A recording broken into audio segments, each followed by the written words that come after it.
Nini cha kufanya kumnyamazisha mshtaki? Uliza mwenzako, nini cha kufanya kumnyamazisha mshtaki? Kama uko na kalamu na kiandiki, andika. Kama uko na kitabu na kiandiki, ufanye nini?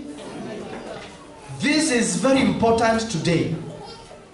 Na hii ni ya kukufungua macho na tupigane haya mapigano ya kiroho. Kitu ya kwanza, wewe ni kiumbe ambacho umeitwa kiumbe juu ya roho iliyo ndani yako. Ile roho ikaondoka, utaitwa amekufa, ametuacha. Hebu nataka tuongelele huyu ambaye anaweza kutuacha. Akiwa ndani yako utaitwa uko hai. Ndio maana ukienda kwa mazishi Wakamba wanasemanga mototiwa, kumaanisha yule wa maana alienda. Mashetani ni viumbe ambao havina miili. Malaika ni viumbe ambao havina miili. Kwa hivyo watu wengi wale wameshaipangawa. Na leo nile siku tunafanyanga deliverance during the preaching. Haya mashetani ambao hayana miili yanataka kufanya kazi. Shetani yako beyond kujenga ufalme wake. Kwa hivyo hawa mashetani huwa wanaingia, kama hawawezi kuingia, kutamani kuingia ndani ya miili ili watende kazi. And that is why Mungu hawezi fanya kazi minus mwanadamu, na shetani hawezi fanya kazi minus mwanadamu. Ndio maana wewe na mimi tuko hapa, tunaitwa wana wa Mungu aliye hai. Na kuna wale unaita wachawi, kuna wale unaita waganga, ambao unajua Mungu wao ni ibilisi. Hao wako na utume wao, na sisi tuko na utume wetu. Bwana asifiwe sana. Shetani anataka kujenga ufalme wake, na ufalme wa Mungu hata sisi tunasaidiana kuujenga. Kwa hivyo nataka kukuhamisha kuanza kuwa mashetani ni majitu fulani ambayo yanatisha. Yes, kuna yale ambao yako na wengine vyote alivyo navyo binadamu na wao wanavyo. Hakuna kitu kama hiyo. Shetani hana kitu. Kile ako nacho ni kile ameiba. Yeye ni mwivi. Tunaambiwa Yohana sura ya 10 mstari wa 10. Tunaambiwa mwivi haji ila kwa shabaha ya kuiba, kuharibu na kuua. Na ndio maana tutaona hapa chini kuwa Adamu, ile Mwanzo sura ya 1 mstari wa 28, aliambiwa wewe nimekupa utawala. Ukatawale hayawani wa angani, wanyama warukao angani, waendao katika ardhi na viumbe vya baharini. Kwa hivyo mwanadamu asili yake ni utawala. Sema mimi ni mtawala. Asili kamili ya mwanadamu, asili kamili yako ni kuitwa mtawala. Wewe utawale. Na kuna watu ambao huumbwa wakiwa na eneo kubwa, wakiwa na shauri kubwa, wakiwa na nia kubwa. Hao watu ambao wako na hiyo shauri kubwa, hao watu ambao wako na hiyo nia kubwa, Bwana Yesu asifiwe sana. Hao watu kwa kimsingi wakilala kiroho ndio watapigwa vita sana. Kwa hivyo shetani haendi kuiba kwa yule hanaiba roho yake, anaiweka kazini, then anachukua mwili, anaanza kufanyisha kazi, wakati roho ya mtu imefungiwa kwa vitu ambavyo tunaita misukule. Hapa kuna watu washaiota wako kwa kanyumba hakana mlango. Wangapi waliota hivyo? Na unajua nikitamka na ukose kuinua hapo napita. Bwana asifiwe sana. Uliota ukiwa kwa kanyumba kamejaa giza. Wengine wameota wakiwa kwa mashimo. Mimi siongeleli wale watu nimefungua, maana hiyo maneno ya ndoto zilisha. Wangapi walikuja kanisani na ndoto zikabadilika, zikaacha kuwa nzuri, mbaya zikakuwa nzuri? Yes. Siongelelei wewe, lakini unaweza inua mkono kama ushajiona kwa hiyo kanyumba hakana mlango. Hako kanyumba hakana mlango sababu mlango wake ni yule mtu amekuweka pale.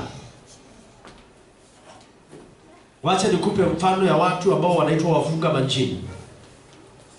Na nataka kukupea mfano ambao tumeupewa na Ross. Yule mtu ambaye ameenda kwa Ross akamwambia, nataka unipeleke mahali ulichukua majini. Akamuuliza, masharti utayatimiza? Na sijui Ross anatoaga hiyo maswali wapi. Akamwambia, vengele simu musite na siakwika. Kuna wanawake wako hapo kwa bomba hawana cha kufanya. Akamuuliza, hiyo sasa ukiweza? Kwa hivyo sasa unaona hawana cha kufanya. Yaani atachukua majini, atapeana wao, watachukuliwa, watahamishwa, watu wafanye sherehe ya kuwazika, lakini yeye anajua amewaweka kwa bedroom yake na kazi yake ni kuwafungulia usiku, henda ulete pesa, henda ulete mali. Kwa mfano, kuna kijana ambaye aliletwa hapa naitwa nani? Na Damaris. Huyo kijana nilijua hapa hata wewe rudi tena, umemwona hapa? Yes. Kwa sababu yeye anawaza kurudi kule kwa ile nyumba ambayo mali yake ilikuwa. Lakini as long as alikanyanga hapa, hata aende wapi lazima ukoke. Now Rosa amemwambia basi enda utafute 10,000 ndio itaitishwa pale. Ameenda mpaka amekopa alete. Na nia yake, dada yake hapo pale anapigia ndugu yake gari, likataraba, asante baba sababu ya kunipa ndugu, hatuwezi fanya chochote. Yeye ni silaha ya hii bomba, naye yako kule akizunguka akiangalia huyu mikono yake itabeba yeye. Haende kuzimu aanze kunifanyia kazi. Hawa yananiletea pesa usiku na mchana. Umeelewa sasa? Unanipata sasa? Kwa hivyo hapo ni nini? Ni mashetani ambayo yamepewa mwili wa mtu ili afanye kazi kwa muda ambao huwa wanaagana. Ndio maana watu kamani wengi, na hii Kenya watu wamekufa wengi, si kifo cha kawaida. Wameuliwa na wengine ili wawafanyie kazi. Nikikuuliza kweli utaniambia kuna mtu anasemanga yeye aweza wewe mtu mtona. Sasa hiyo Kiswahili ningesema aje? Hakuna mtu anamweza. Kwa hivyo wanapenda wafanye vyote wanavyofanya binadamu, tatizo hawana miili. Ni viumbe ambao hawana miili. Kila mahali unapokwenda, iwe kwenye ndege, iwe kwenye basi, iwe kwenye daladala, iwe ni Uhuru Park, kuna kuweka na watu aina ngapi? Watu walio na miili na wale hawana miili. Yesu akakutana nao. Mathayo 23. Akawaambia, enyi majoka. Ule mstari wa 30 na nimesema Mathayo 20 na wote. Mstari wa 33, enyi nyoka, wana wa majoka, mtaikimbiaje hukumu ya jehanamu? Yaani yeye ameumba mtu. Tunaambiwa pasipo yeye hakuna kilichofanyika. Lakini sasa anaita mtu nyoka. Anamwambia baba yake ni nyoka. Kumbe kuna watu ambao utawaona na miili, lakini sio nini? Sio watu. Sema karibu nami. Sitakaa pamoja na wenye miili ambao si watu, bali ni majoka, kwa jina la Yesu. Yaani wewe kuna mtu unaweza mwambia mwende kanisani, haezi. Wewe unaangalia unaona huyu mtu amerogwa. Huyo mtu sio yeye. Nataka kuanzia leo usiwe mtu. Ushajiuliza kwa nini Mungu anasema usihukumu usije ukahukumiwa? Kwa sababu mtu amekuja amekufanyia kitu wewe unadhani ni yeye. Mtu si mtu, ni ile roho iliyo ndani yake.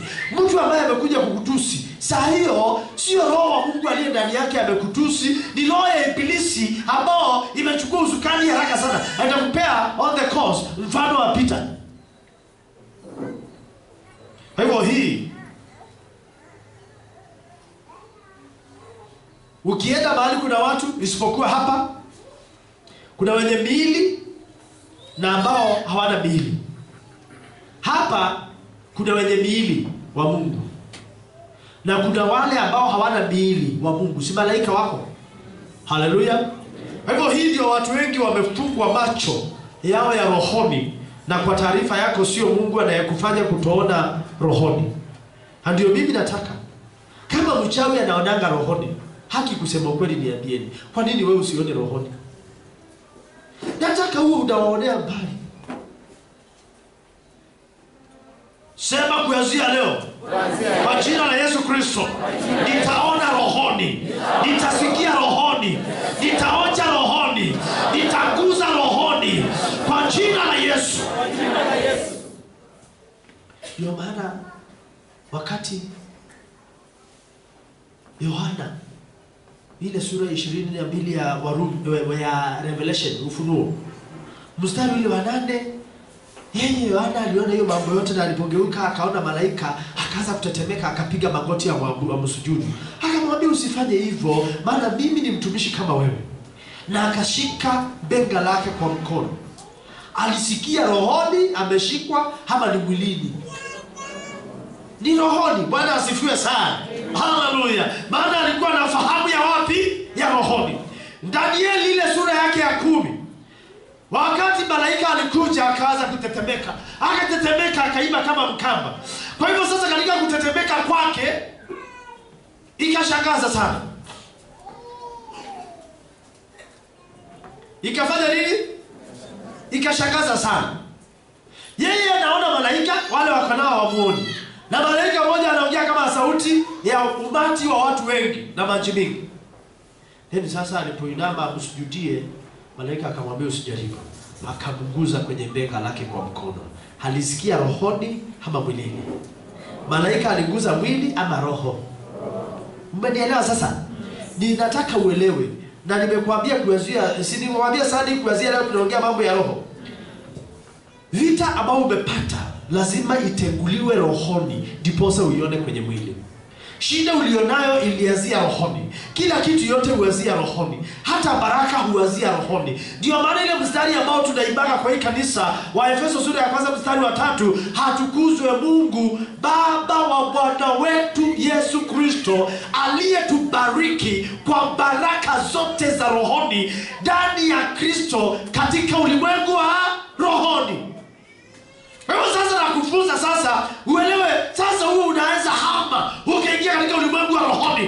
Usiwe mtu wa kuona rohoni wakati tu umelala. Kwani wakati umelala unadhani na kuweka ni nini? Ile maono ambao roho inaona ukiwa umelala ndio unaitaka ndoto. Nitakuja kufunza hiyo either next week. Hawa ni maroho wanataka kucheka, lakini hawezi wakacheka. Wanataka waimbe, washangilie, wacheze, wazomee, hawawezi kufanya hivyo mpaka wamtafute mtu waingie ndani yake, ndipo wafanye mambo kama ya kibinadamu. Ndio maana ukienda kwa maombi, kuna watu maybe before ufike hapa uliingia makanisa mingi sana, na sikukwambia makanisa niangiza, hapana, sisemi niangiza mimi, unanielewa? Lakini level yao labda ni tofauti. Ukaenda ukaombewa, ukakanyangwa tumbo, ukalishwa nyasi, si unakumbuka wale wanalisha wengine nyasi, ukafanywa kila kitu yote. Pastor, nimeona wa Nigeria juzi, sijui Nigeria ama Ghana, anaambia mwanamke kuja bila ya ndani. Then sasa anachukua kale kamashini kakukata nywele, anakata, anakwambia umefunguliwa. Wamejaribu kila kitu yote waweze kukutenganisha na pepo, lakini hawawezi. Mimi siwakemei kwa sababu wanadhani wanatoa, lakini kweli wanatoa. Hapa hamkuona hiyo kilipu ikiendelea? Bwana asifiwe. Uliona? Ningewatumia. Kuna moja niko nayo hapa ya pasta bila nguo na mwanamke bila nguo. Then mwanamke anapita chini yake, mwanaume anapita chini yake, na watu wamezunguka hapa wanamwambia sasa watatii. Niko nayo hapa. Mkitaka niwatumie kwa group, mtaongea wote tuelewane. Bwana asifiwe sana. Mniambie kama hiyo ni mtu ya Mungu ama ya kuzimu. Kile mko nacho nyinyi ni cha dhamana sana. Wengine wakakipata,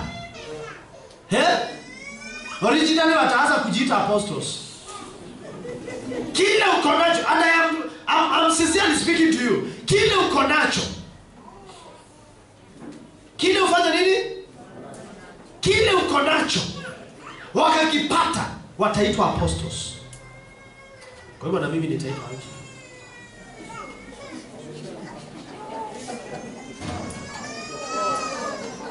Sasa nikiongea hii mambo ya maroho, nataka nitumie my exhibit. Nitatumia sawa.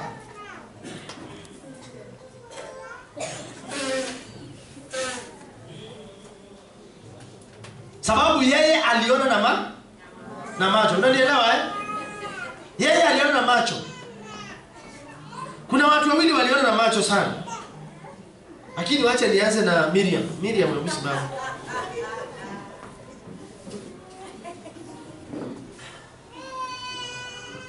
Miriam ni mtu wa mashuhuri sana. Hallelujah.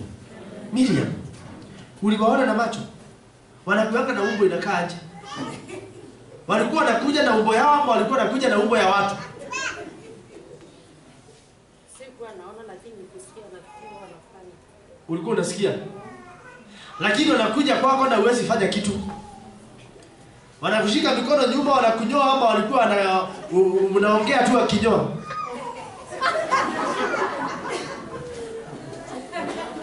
Na nikuulize, nywele yake walikuwa wanapeleka wapi?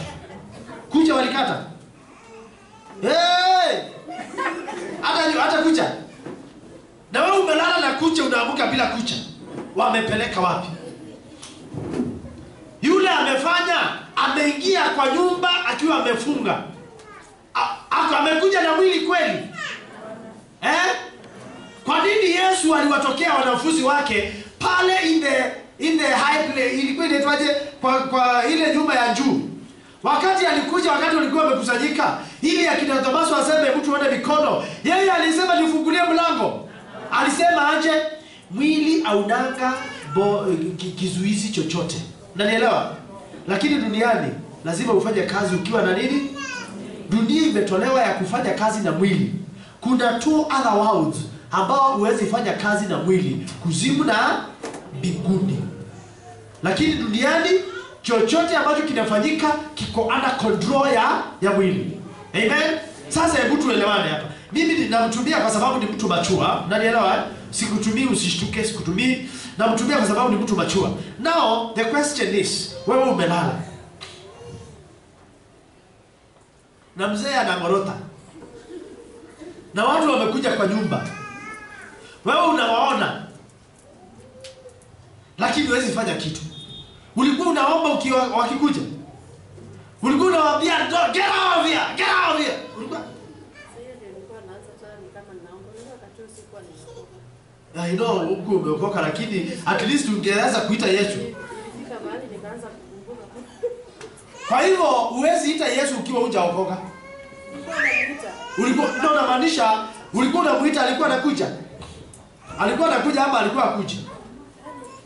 Nilisoma jina Yesu iko na nguvu, ndio kitamka alikuwa tu anisikia ni kama upepo. Ni kama nimepata amani kidogo. Nikinini tena kwa sababu naye yuko ndani yako. Unatofautisha Yesu akiwa ndani na akiwa nje. Unanielewa sasa? Ni tofauti Yesu akiwa ndani yako na Yesu akiwa nje yako. Tunaelewana hapo vizuri? Nao walikuambia nywele walikuwa wanapeleka hapo.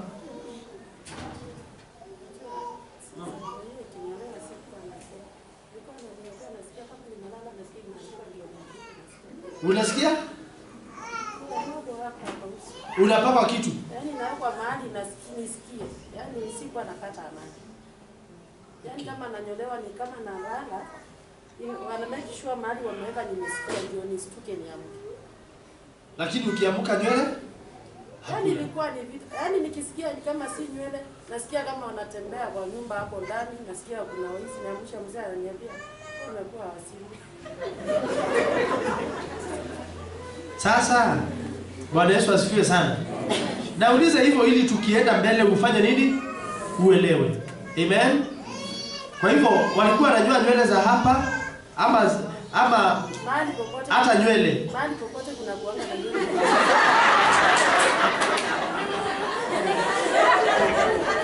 Kumaanisha hao watu wanaenda kujua hii nywele toa hapo wanakosea. kanisani walikuwa wananyoa, sio kunyoa hivi. Ukiangalia kuna ile nini wanaweka design yake. Sio ni kunyoa tu hivi. Unaona kweli hapa kuna love, kuna kitu kama hiyo. Ukiangalia vizuri, mahali pote kuna nywele ndefu. Na ulienda maombi, ukatafuta maombi wakati wa hiyo vita. Ulikuwa unaombewa? Unakuta nimepewa. Nitolewa kitu. Ile aliletwa. Akaletwa akakuja. Hiyo usiku akasema akakaa akakula akasema ataomba asubuhi. Sasa asubuhi kwanza niulize kuna sadaka ya kimtana nikamwambia ni samaki. Hiyo kuombe ile aliomba hiyo asubuhi. Usiku yake sasa ndio siku nala. Na hiyo usiku alipolala hapo bado walikuja. Kwanza saa hiyo ndio ilikuwa wazi. Hiyo usiku. Hata walinichuna. And the man of God was around. Hey! Bwana asifiwe. Man of God ako around na 5,000 sadaka iko ready. Unanielewa? Why am I saying this? Unanielewa? Lazima uwe na ufahamu. Lazima uelewe hiki kitu nakwambia. Kwa sababu ukielewa popote pale utakuwa huru. Unanielewa? Now it is very painful. Huyu anaenda makanisani, anatemewa mate, anamwagiwa mafuta, anafanya nini, lakini usiku ndio wanakuja zaidi. Lakini alikuja siku moja akiwa amevaa nguo ya cream. Siku moja. Na alikuwa mkonde sana. Hiyo baba ulikuwa umefanya kazi ama ulikuwa mdono hivyo? Alikuwa mkonde sana akiwa amevaa nguo ya cream. Bali aliweka akaiangalia. Kutoka hiyo siku ulipokuja walikuja tena. Pigia Yesu makofi.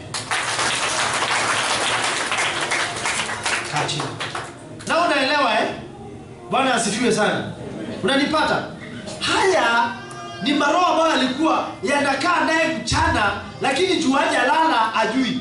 Usiku sasa juu anashinda pamoja si yatakuwa yanampapasa. Unanielewa Yatakuwa yanafanya nini?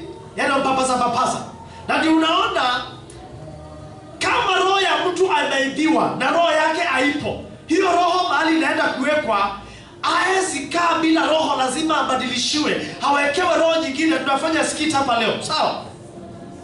Tutafanya skit, watu wa skit wako around. Tutafanya skit. Uweze kuelewa tofauti ya mwili, roho na nafsi. Unanielewa sasa Sasa wakati huyu mtu ambaye ana roho, ana nyama na roho imeibiwa, akikosa kuwekewa roho nyingine, huyu mtu ataanguka na kufe.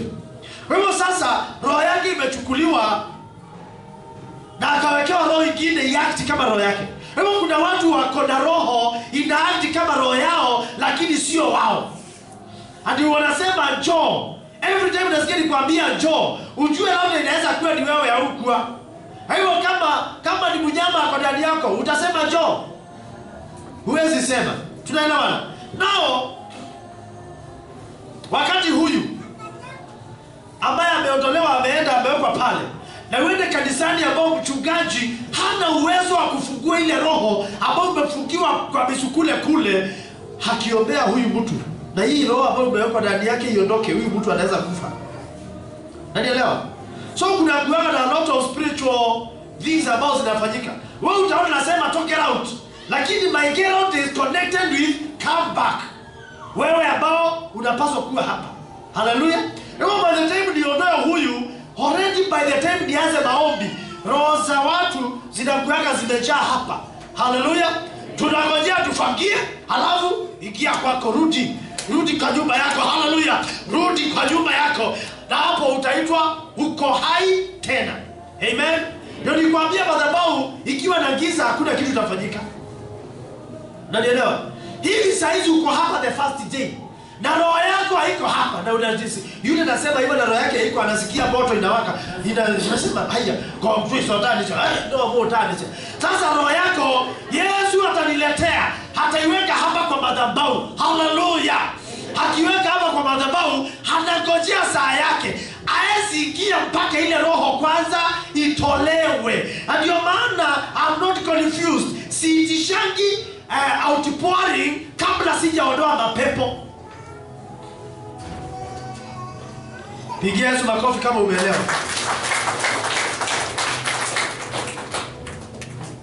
Wewe unataka ufahamu wako ubadilike kuhusu mashetani kwa jina la Yesu. Usikemee watu, bali kemea shetani, roho iliyo nyuma ya hayo matukio ya maudhi. Kama kuna mtu amekuudhi na ulisema utamsamehe, inua mkono yako juu, sema nimekusamehe kwa jina la Yesu. Mbona hujamtaja?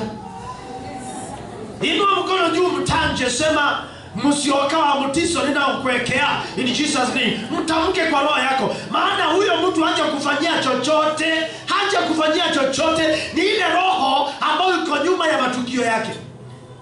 Hapo mikono imeshuka chini. Kama unajua kuna mtu amekukosea, beba mkono juu, mtamke jina lake, useme nimekusamehe.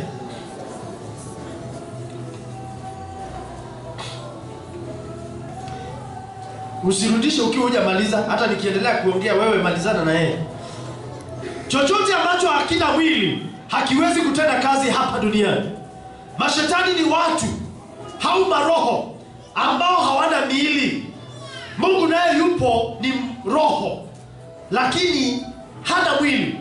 Na ndio maana anatumia mtu kuhubiri na kutenda kazi hapa duniani. Akitaka kutenda kazi anamtafuta mtu. Mungu anasema chagueni hivi leo mtakayemtumikia, maana yake chagueni mtu mtakayemtumikia kwa kutumia miili yenu. Roho ndio iliyo na shauri. Roho ndio iliyo na vyote, maana vyote viko ndani ya roho, katika ulimwengu wa roho. Kwa hivyo sasa leo utatumia mwili wako kufanya kazi ya Mungu, ama utatumia mwili wako kufanya kazi ya shetani? Ukitoka nje ya mwili unakosa uhalali. Huwezi kujenga nyumba. Ndio maana yule mtu alikufa, roho ilienda. Na kitambo kuna ile inaitwa ancestral spirit. Ziko, lakini ushaona moja imejenga. Hauwezi kujenga nyumba. Huwezi kuolewa kama umetoka ndani ya mwili. Huwezi kuolewa. Huwezi kusafiri tena. Huwezi kufanya kazi yoyote hapa duniani kama hauna mwili. Mungu anatuma watu. Sema nitume mimi.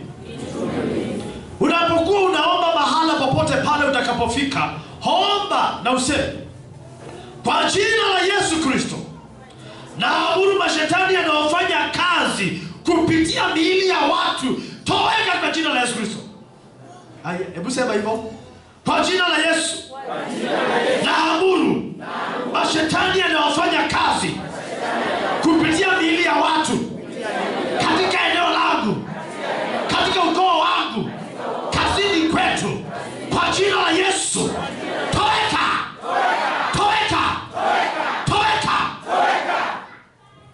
Hautawaona wakikusogelea tena.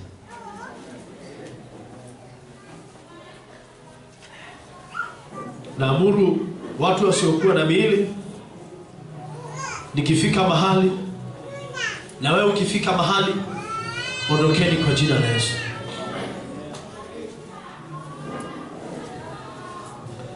Ushaikuwa unatembea kwa njia na ukasikia ni kama umegonga jiwe,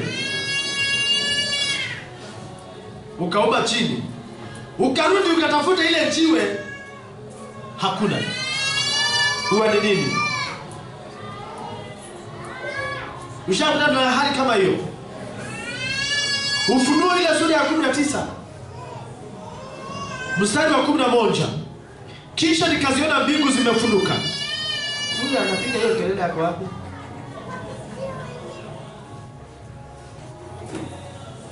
Kisha nikaziona mbingu zimefunuka, na tazama farasi weupe, na yeye aliyempanda aitwaye mwaminifu na wa kweli, naye kwa haki hahukumu na kufanya vita.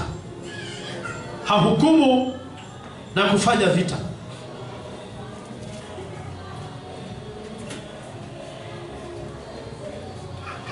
Kini before niongelele hiyo, Yeremia sura ya kwanza mstari wa 4 na wa 5, ile nalenga ule mstari wa 5 peke yake.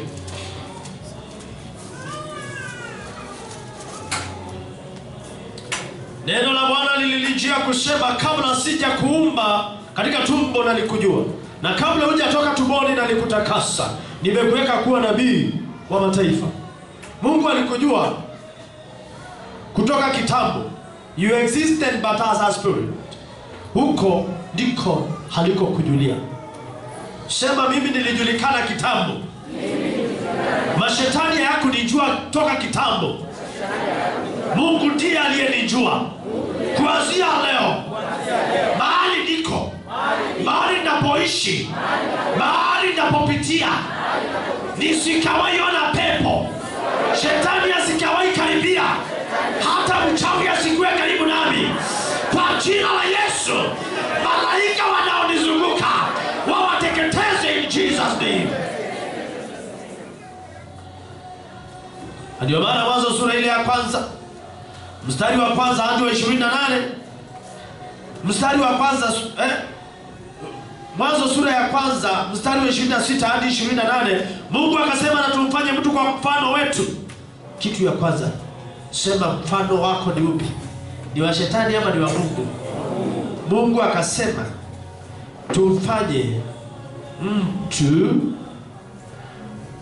mtu kwa mfano wetu. Sema, mimi nimeumbwa kwa mfano wa Mungu. Yeye ni baba wa roho yangu. Kwa sura yetu wakatawale samaki wa baharini na ndege wa angani na wanyama na nchi yote pia na kila chenye kutambaa kitambaacho juu ya nchi.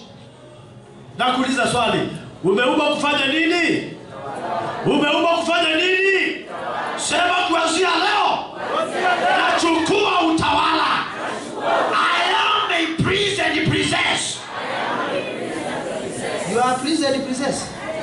Nimesema hivyo juu ya wale ni priest wasema ya ama wote, wale ni princess wasema ya ama wote. Hivyo sema, mimi nimeitwa mtawala. Mimi ni malkia.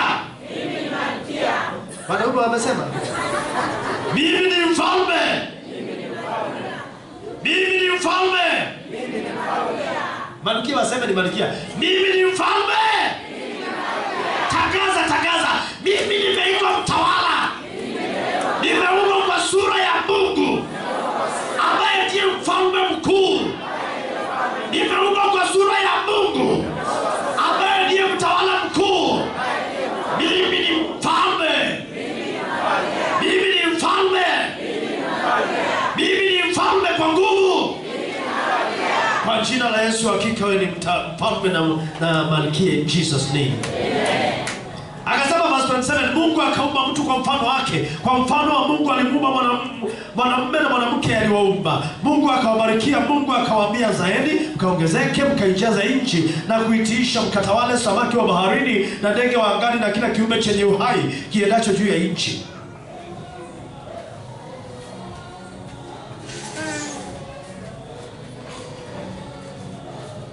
Kwa hivyo Yesu siku moja alikuwa na Petro.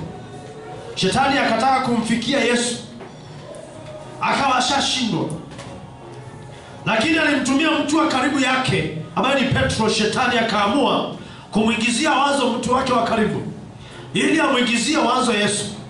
Na watu wengi mmekuwa misled by your friends. Kuna watu wanataka wazungumze na wewe, wakupe wazo baya, hawawezi kukufikia. Wanataka kukuwekea wazo, lakini wanatumia watu wako wa karibu. Ninakuomba kuanzia leo, mwaminie Mungu peke yake. Usiamini hata wanadamu. Unasikia kile nasema? Usimwamini nani? Maana shetani anaweza kumtawala, lakini shetani hawezi akatawala Mungu.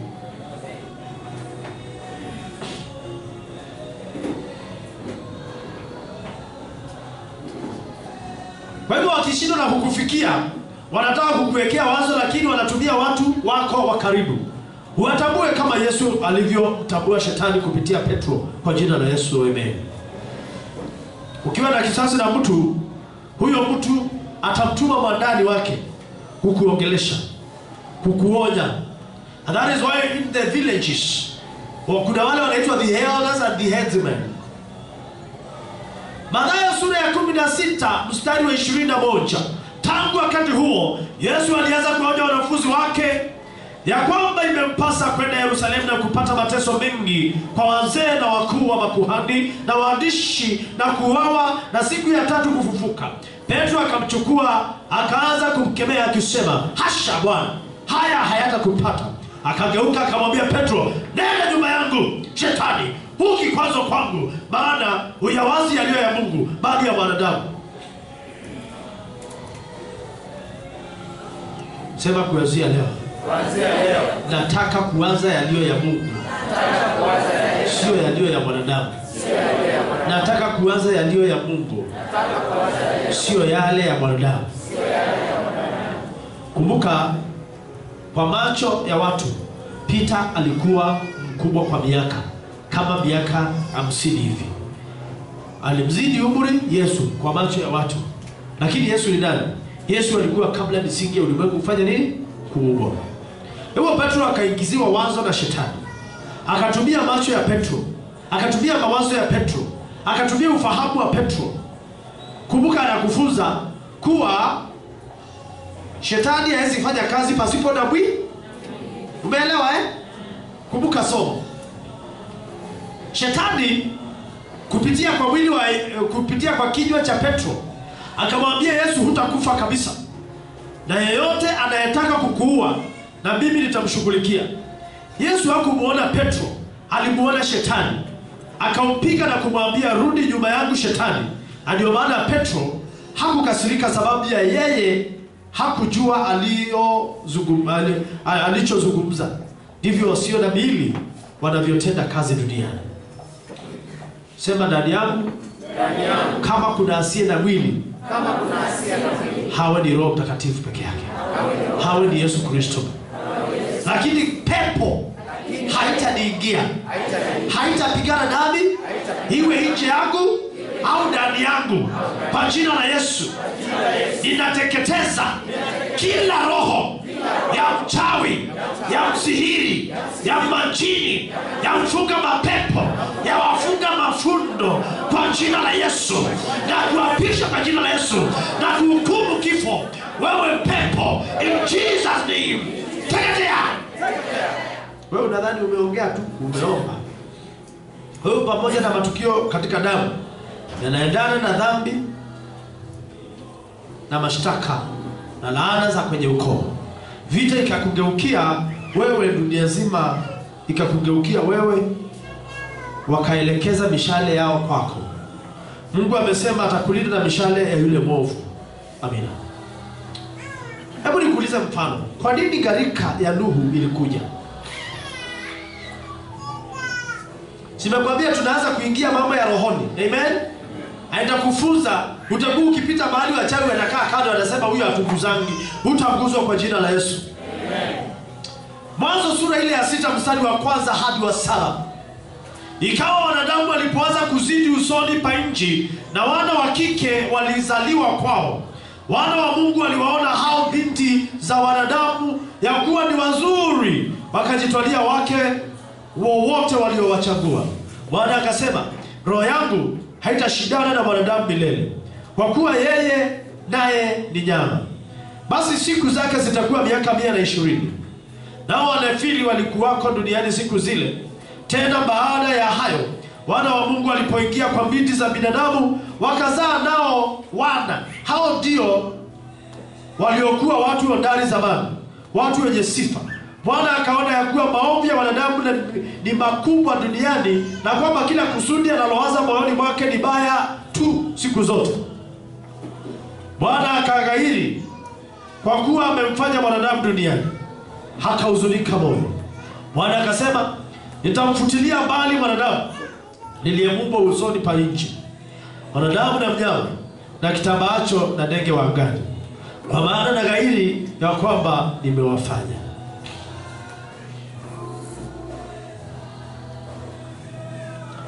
Nataka kukupea siri moja ya Biblia. Tenga sikio vizuri. Are you ready? Wakati Mungu aliumba mwanadamu, Sikiliza vizuri. Wakati alimwambia, waliongea wao wakalizungumza wasema na tumfanye mtu kwa mfano wetu. This is exactly what happens. Shetani hana umbo kama lile lako. Kwa sababu kupewa mfano wa Mungu, it is a special honor. Pigia Yesu makofi, sema asante kwa kuona mimi. You are honored. It is a special honor. Shetani akapiga kelele juu hana hiyo honor. Nimekwambia nikisimama hapa, nikiruhusiwa na Mungu nisimame mbele yako, lazima kuna siri ambazo ananipea usiku na mchana. Kuna zile siwezi kukupea na kuna zile naweza kukutamkia kidogo. Raba stop ya Mungu ni moyo wake. Ndiye anaweka sahihi nayo. Shetani ameenda amejaribu kubadilisha katiba. Ameandika mambo lakini hana stamp. Unadhani angekuwa na hiyo stamp what would have happened? Kuna kifaa cha kipekee ambacho shetani aliumba na ndichotumia kuzidi zote. Kinaitwa kioo. Hebu wakati wanadamu ameumbwa, kitu ya kwanza huyo mwanadamu alifanya alisilizi. Action! Sikiliza vizuri. Ukapeleka mtu hospitali na asilizi, huyo mtu hawezi kufa. Je, hakijikojolea baada atakufa? Ni ngumu. Amnipate? Lakini akijipupulia?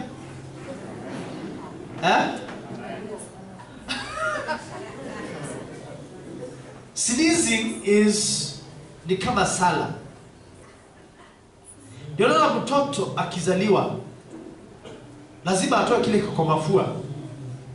Wanapigaga walia hapa wanasinizi pia. Alisinizi. Hapa huku angalia. So wakati amesinizi. Haleluya. Sema tu haleluya. Hebu shetani hakaanza vita pale. Na shetani alitaka apewe vitu vinne. Wakati already amejitenga juu amekosa kupewa kitu ambacho alikuwa nadhani maishani atawahi pewa. Hafanane na Mungu. Hakuna malaika ambaye anafanana na Mungu, ni wewe na mimi. Hakuna kiumbe kingine kinachofanana na Mungu, ni wewe na mimi peke yetu. Mwanadamu. Sema Yesu asante. Kwa kunipenda kwa upendo wa jinsi hiyo.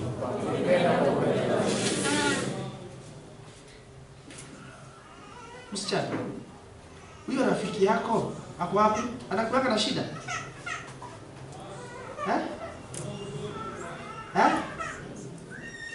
Ameenda wapi? Ako nje. Akikuja anakaa hapo. Nitawahamisha, nimwangalie hapa mbele. Ako na shida kubwa sana. Hata Sunday alitoroka maombi. Ni wa kweli? Na unjui kama ako na shida ama hiyo utaniambia tukiwa wawili.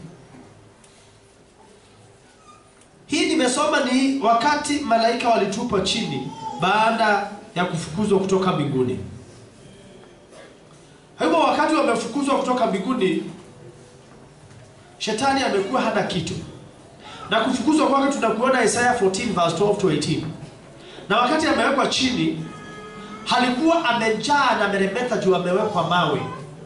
Tunaenda ile Ezekieli 28 verse 11 kwenda 15. Yeye alikuwa amevikwa mawe, hiyo ndiyo ilikuwa inampea mwanga wake. Wakati imeondoka amebaki giza tu. Hebu sasa wakati wana wa Mungu anahesabiwa na yeye anajaribu kurudi pale. Anaomba angalau apewe kakitu. Ya kwanza akasema ninaomba. Aliomba mambo mangapi? Naomba unipe address yangu. How do you address God? You address God in Jesus' name. You don't pray in the name of the Father and of the Son and of the Holy Spirit.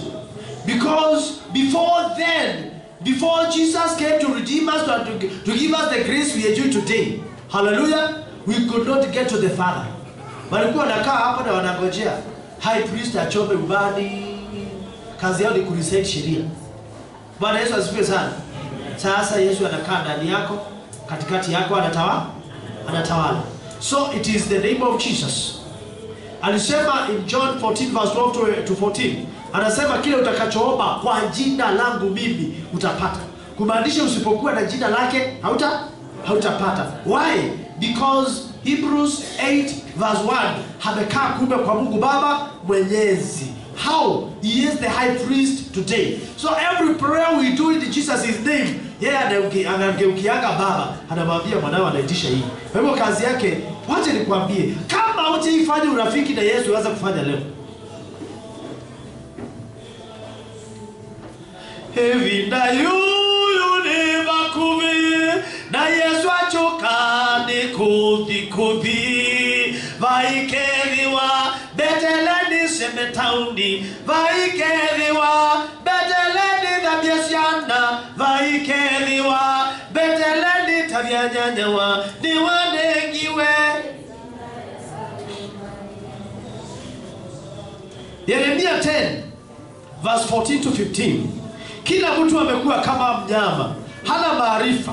Kila mtu wa dhahabu amefedheheshwa na sanamu yake ya kuchonga, maana sanamu yake ya kuyeyuka ni uongo, wala hamna pumzi ndani yake, ni ubatili tu, ni kazi ya za udanganyifu. Wakati wa kujiliwa kwao watapotea. What is the difference with you today? Uko na pumzi. Biblia inasema wana wa Mungu wakazaa na binti za wanadamu.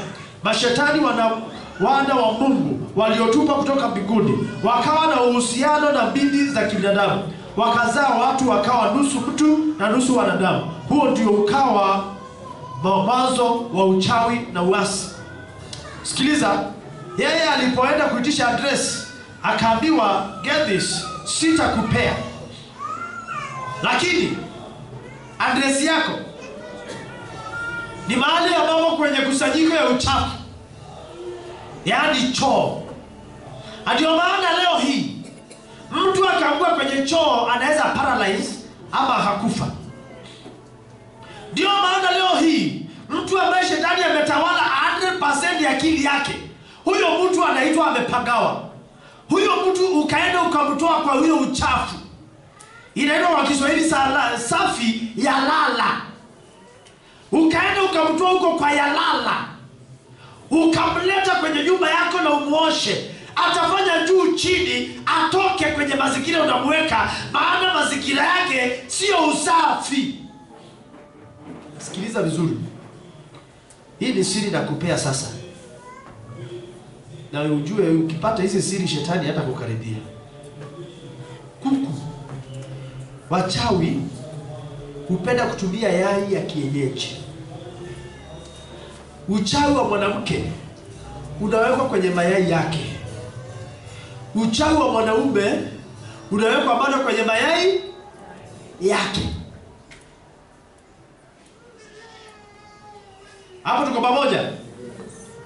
Na ndio maana kule tumeomba na wachawi wakangusa, uchawi ilifanya nini? Ilitoka. Haleluya. Kwani uko na wasiwasi? Unaogopa nini?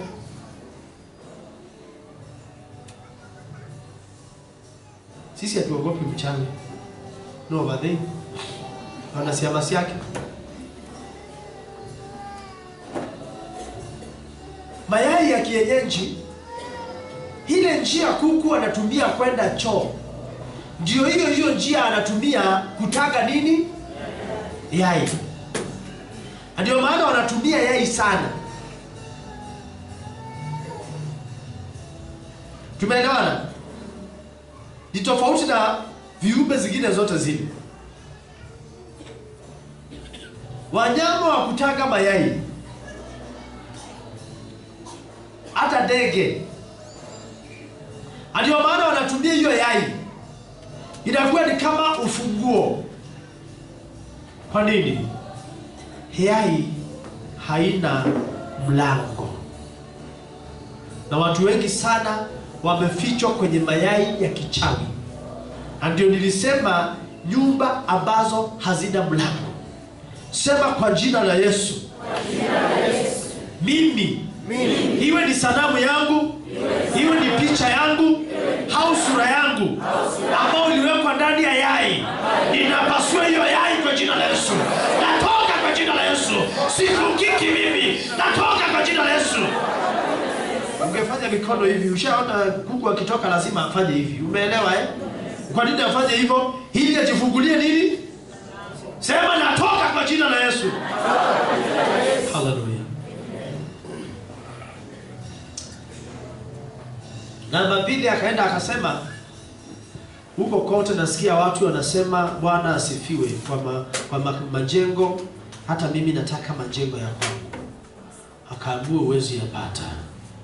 Mahali ambapo wamekusanyika wanakunywa pombe, hiyo kilabu, hiyo ndio kanisa yako.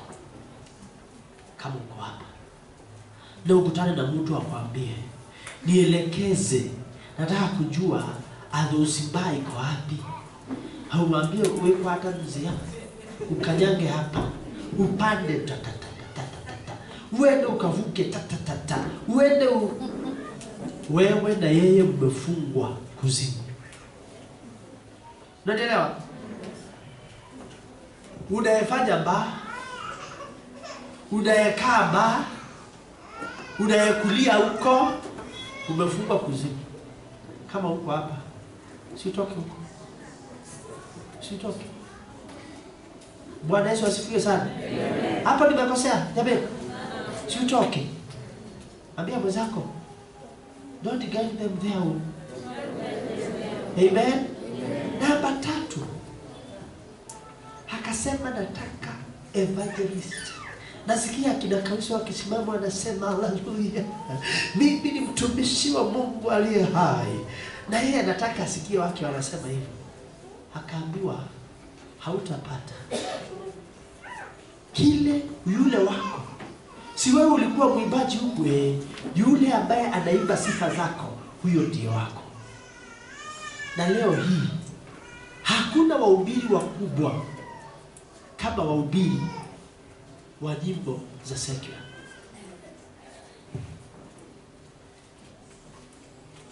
Tomwande firirida. Hiyo si secular, si ndio? Ni secular. Si alikuwa anasema Mungu anawabariki. Adhani sasa wanaimbia Mungu. Mavazi ambayo unaona yanavaliwa. Hizi nywele unaona ziko na kama hii iko hapa. Hizi unaona ziko na rangi hapa juu. Nani walianza kuweka wa kwanza? Waibaji. Ukiona kama ile iko pale nyuma pale kwa ukuta, hiyo iko na mlima huko juu. Unajua ile ndege ambaye anaitwa Woodpecker. Ama hujui mtoto.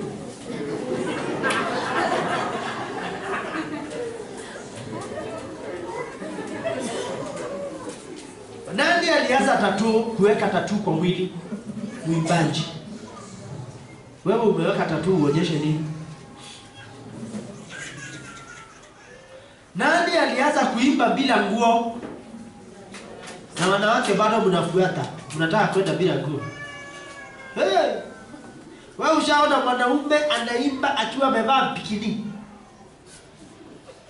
Atavaa kinyasa mpaka hapa. Na anaweza kuwa tumbo nje. Mbona mwanamke? Haki si mnabeba mfano. Kwa sababu shetani hutumia wanawake sana. Ndio maana ni ngumu usikie mwanaume amesimama pale kazi yake ni kutegea wanawake. Twende. Ni nani anasimama? Halo. Mimi nakosea? Jiheshimu. Wewe umeona mwanaume anakula fare?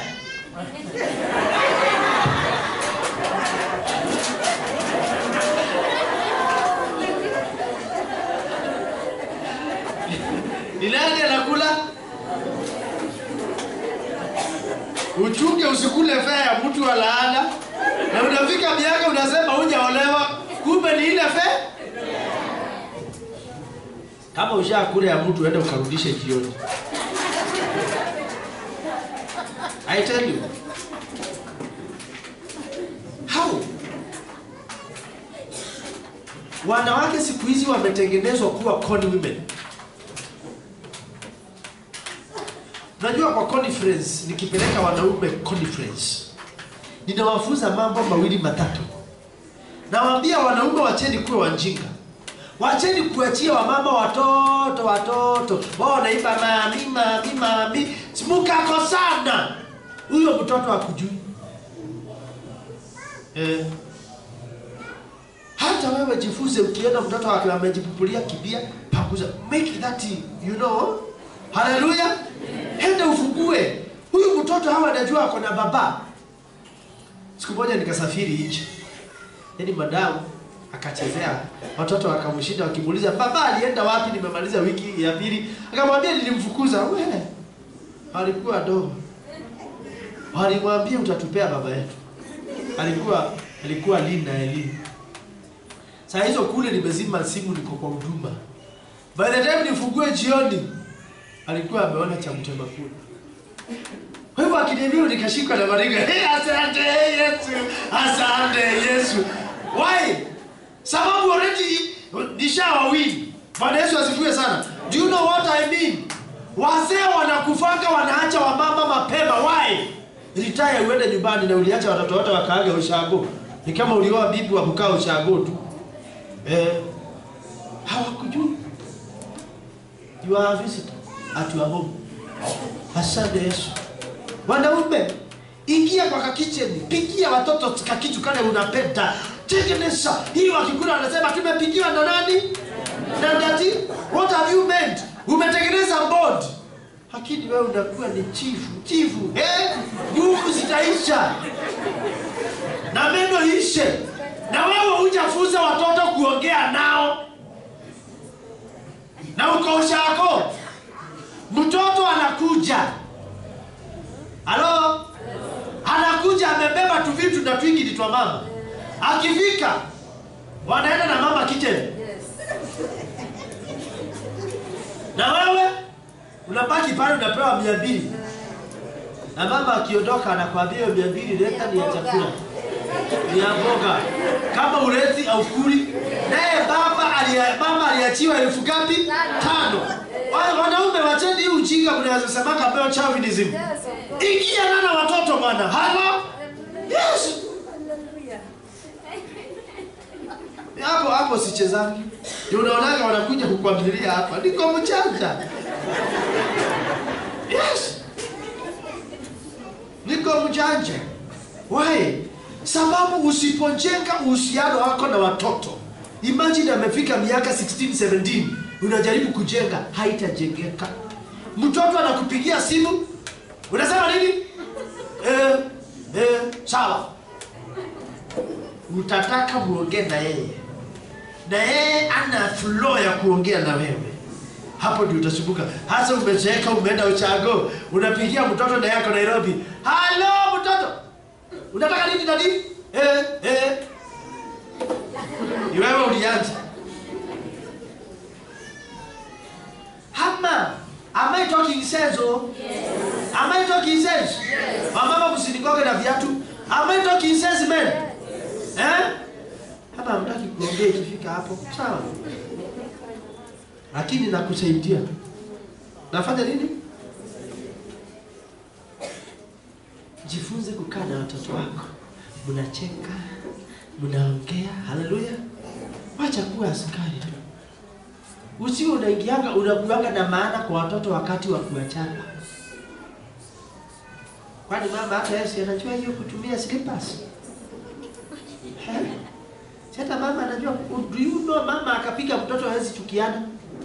Upendo ya baba kwa mtoto ni more special. Hata mama akuchape uwezi mkasirikia. Lakini kuna vitu ambavyo mtoto expect baba amfanyie. Nini kao bau? Nenda yuatinua. Vinduka. Zaburi 115 mstari wa 16, mbingu ni mbingu za Bwana, bali nchi amewapa wanadamu. Sema mbingu ni mbingu za Bwana, bali nchi amewapa wanadamu. Waangalie. Wamepewa, waangalie. Wamepewa wachukulie. Umepewa ufanye nini?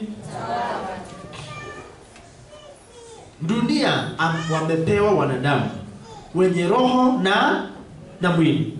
Kumaanisha wale hawana miili hawajapewa. Na ndio maana Mungu alimwambia Adamu, katawale angani, baharini na kwenye nchi. Mtu mwenye roho na mwili anaweza kufanya chochote duniani. Unaweza kujenga, unaweza kutembea popote, sababu dunia amepewa wanadamu. Shetani na yeye hawezi kutawala duniani sababu hajapewa yeye. Akitaka atawale, anaingiaga kwa watu. Ndio maana katika ardhi tuko na majina mawili. Tuko na Yesu na mpinga Kristo. Mpinga Kristo ni roho ya giza ambayo inaingia kwa mwanadamu fulani na inambadilisha na kuwa kama mnyama, ili apigane na roho ya wale walio na Kristo ndani ya nchi. Kwa hivyo ukisikia mpinga Kristo, yaani maana yake ni mtu ambaye ni mwanadamu lakini roho yake ni pepo inayotawala ndani yake. Sema kwa jina la Yesu, alama za mpinga Kristo ziteketee ndani ya maisha yangu, ndani ya mama yangu, kazini kwangu, kwa jina la Yesu. Shetani hana makao, hata tawala, hana nafasi ndani yangu, in Jesus name.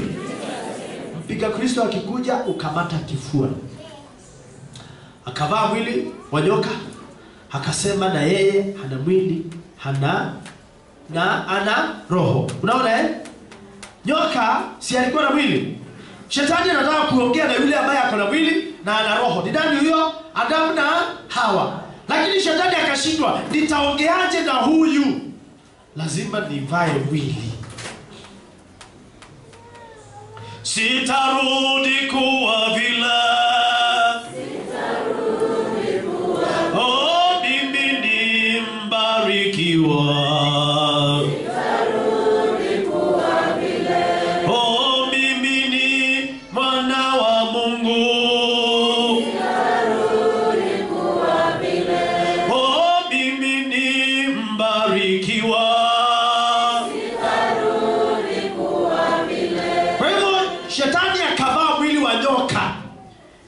Na baada ya kuvaa akasema na yeye haliye na mwili, haliye na roho, ambaye ndiye ambaye ameupa kutawala. Kwa hivyo shetani akafanikiwa kuwa na mwili, ili kusudi alikuwa anaenda kuiba, akamnyang'anya dunia Adamu. Adamu akanyang'anywa nini? Dunia. Ndio maana tunaona Yesu aliongozwa na roho nyikani, akajaribiwa na shetani, akampeleka juu mlimani, akamwonyesha mji mzuri sana. Huyo akampeleka juu, maana kuna vitu huwezi ziona ukiwa chini. Hallelujah. Akamwonyesha milki yote ya dunia, akamwambia hii ni yangu. Ni yake kweli? Hapana. Aliiba kutoka kwa nani? Adamu na Hawa. Kwa sababu gani? Ndio maana Yesu anasema Isaiah 44:3, nitakupa hazina za gizani. Kwa nini aziweke gizani? Maana yeye hana kitu. Akitoka mbinguni hakuwa na kitu. Hizo amezitoa wapi? Ni zile ameiba zetu. Sema kwa jina la Yesu, hazina yangu haitakaa kwenye giza, haitatumiwa na watu wa giza, haitatumiwa na wengine. Ni mali yangu. Njoo. Nasema njoo. Nasema njoo. Kwa jina la Yesu. Shetani hautakalia ya iliyo yangu, hautakalia mali yangu, kwa jina la Yesu. Lakini Mungu akaja duniani kama mtu, akaichukua dunia akairudisha kwa mwanadamu na akatangaza imekwisha. Akasema imekwisha. Sema Yesu. Yes. Ulitangaza. Kwa utawala wa shetani ulikwisha. Uliponuliwa msalabani. Nami natangaza kwa maisha yangu, iwe ni pepo, iwe ni jini, iwe ni mtu, wakati wake umekwisha.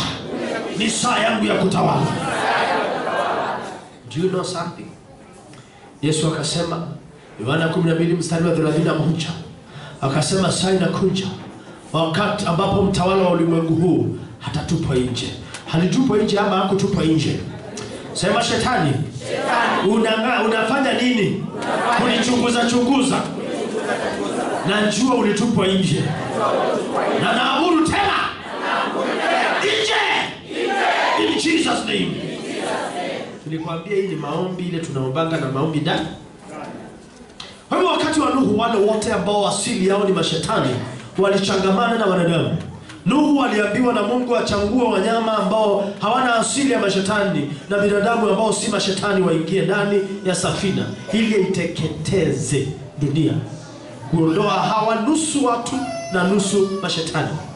Kuna mnyama ambaye anaitwa ngamia. Nyinyi mnajua anje ya ngamia ni nini? Unajua ngamia huwezi chinja mpaka iruhusu ichinjwe. Unaiongelesha nataka nyama yako mpaka iruhusu. Na wakati unaikata shingo iwezi piga duru maana imekubali. Actually ndio iko na nyama one of the best. Yes. Ngamia ni mnyama wa kipekee ambaye alipewa Ishmaeli wa kumbebea magumu yote. Kazi ya ngamia ni kubeba magumu ya wanadamu, hili wanabaki bila nini? Magumu. Unajua hiyo? Ndio maana ya ndani wakati Yesu alisema ni heri ngamia kupitia kwenye tundu la sindano kuliko tajiri kuingia katika ufalme wa. Kwa nini? Kwa sababu ngamia ni ya kubeba maziwa. Nilikupea maana ya nje. Vile lango likifungwa kulikuwa unabaki kama mlango kadogo. Ndio anapikishwa magoti yanaingizwa nini? Ndani. Wewe Mungu awafungie nje wasio watu wanaotaka utawala pamoja na wewe kwa jina la Yesu. Hawatatawala. Sema Yesu. Yes. Wote ambao sio watu ambao wanataka kutawala pamoja nami au kutawala ndani yangu au kutawala kupitia kwangu, wote na wafungie nje na kuwateketeza milele.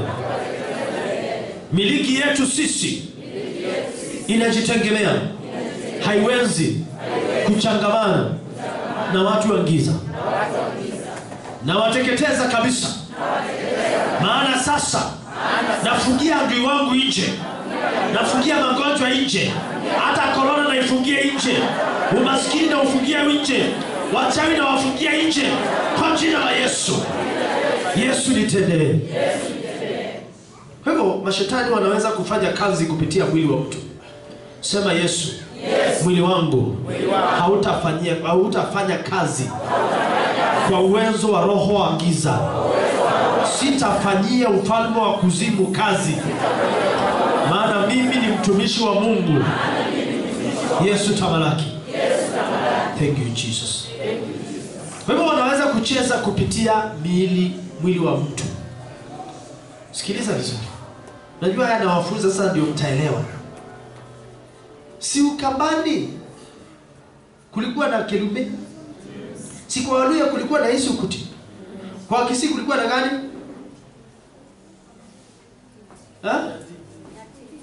Nyatiti. Wajaluo? Nyatiti pia. Wa Kikuyu?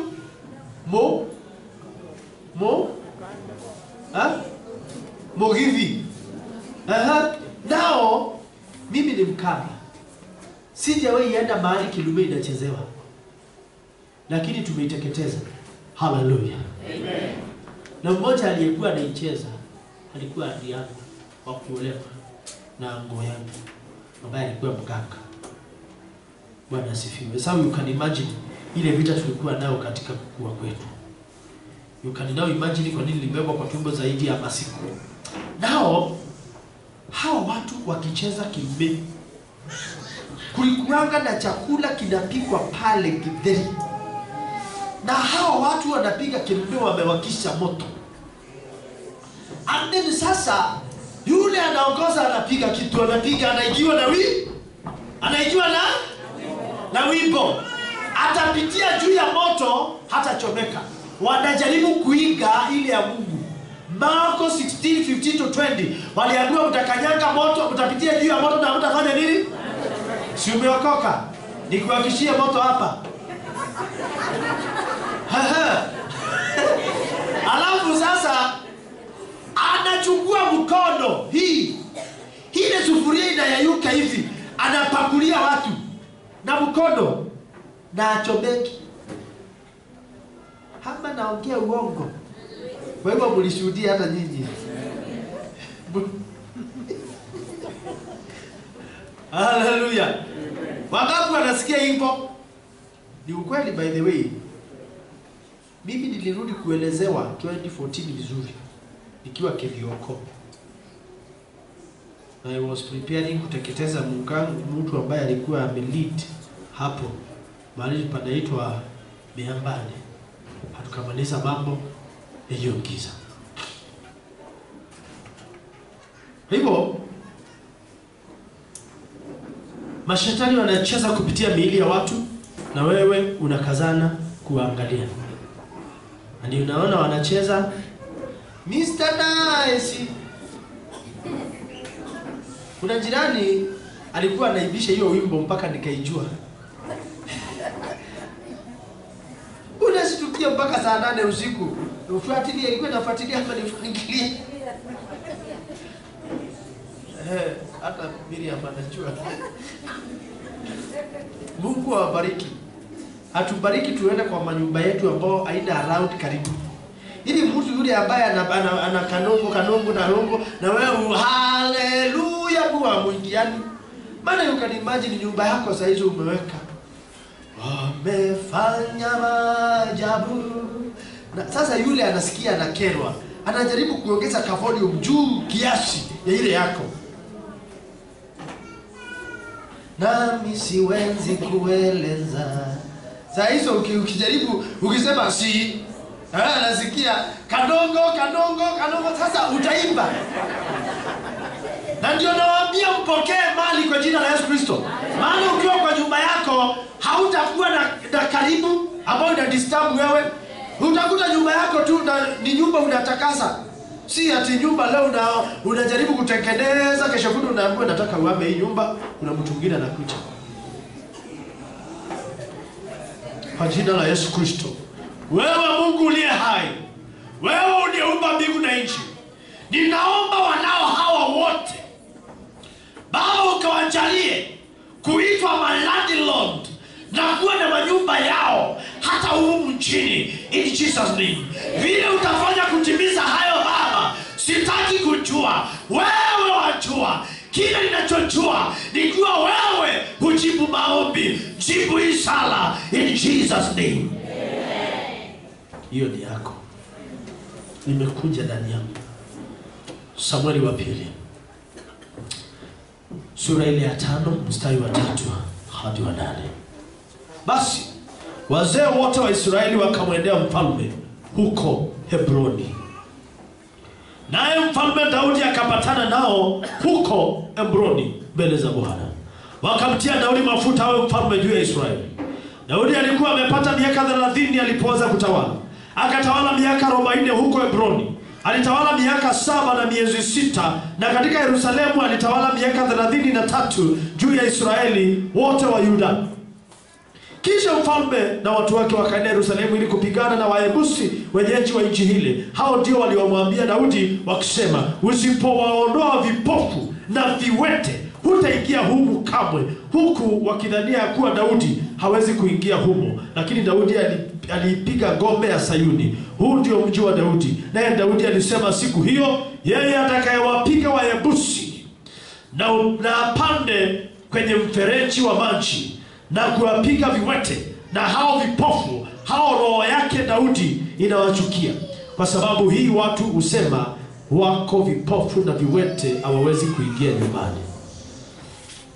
Wakajua Daudi yako na huruma, hata waambia ondoka. Daudi alitakiwa achukue makao makuu yake Yerusalemu, ambao unaitwa mji wa Daudi, lakini akaenda kujenga huko Hebroni. Wewe unatakiwa kukaa Runda, lakini unakaa Mathare. na kutoa madhara kwa jina la Yesu. Na Mungu anatimiza hiyo hobby, maana hakuna kitu ambacho tutaitisha tutapewa. Itakuwa miaka yako yote unazeeka ukilipa rent.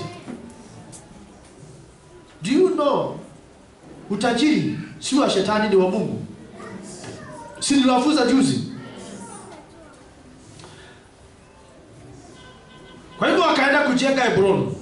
Alishapigana nchi yote, amekusanya nchi yote, lakini wale wenyeji wa Yerusalemu wamekusanya vilema, wamekusanya vipofu, wamekusanya viwete, wakawaweka nje kuzunguka Yerusalemu. Wale Wayebusi wajanja wamekaa katikati ya mji, lakini pembeni wakaweka vipofu na viwete na viziwi Daudi, ambao wanawachukia ila hawezi kwenda kuwapiga sababu anajua hataeleweka. Yeye ni shujaa, mwana wa Yese. Imagine shujaa anaenda kupigana na mtu ambaye hawezi pigana.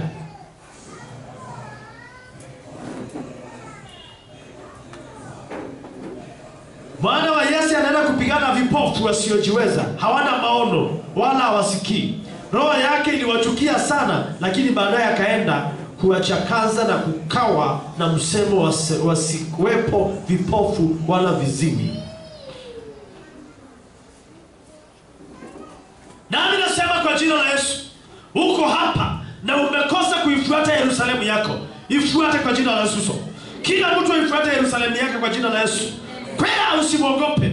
Usiwaogope waliowekwa mbele yako kukutia hofu kwa jina la Yesu Kristo. Inaweza kuwa ni mapepo, inaweza kuwa ni majini. Teketeza yote na upite ukwe kwa jina la Yesu Kristo.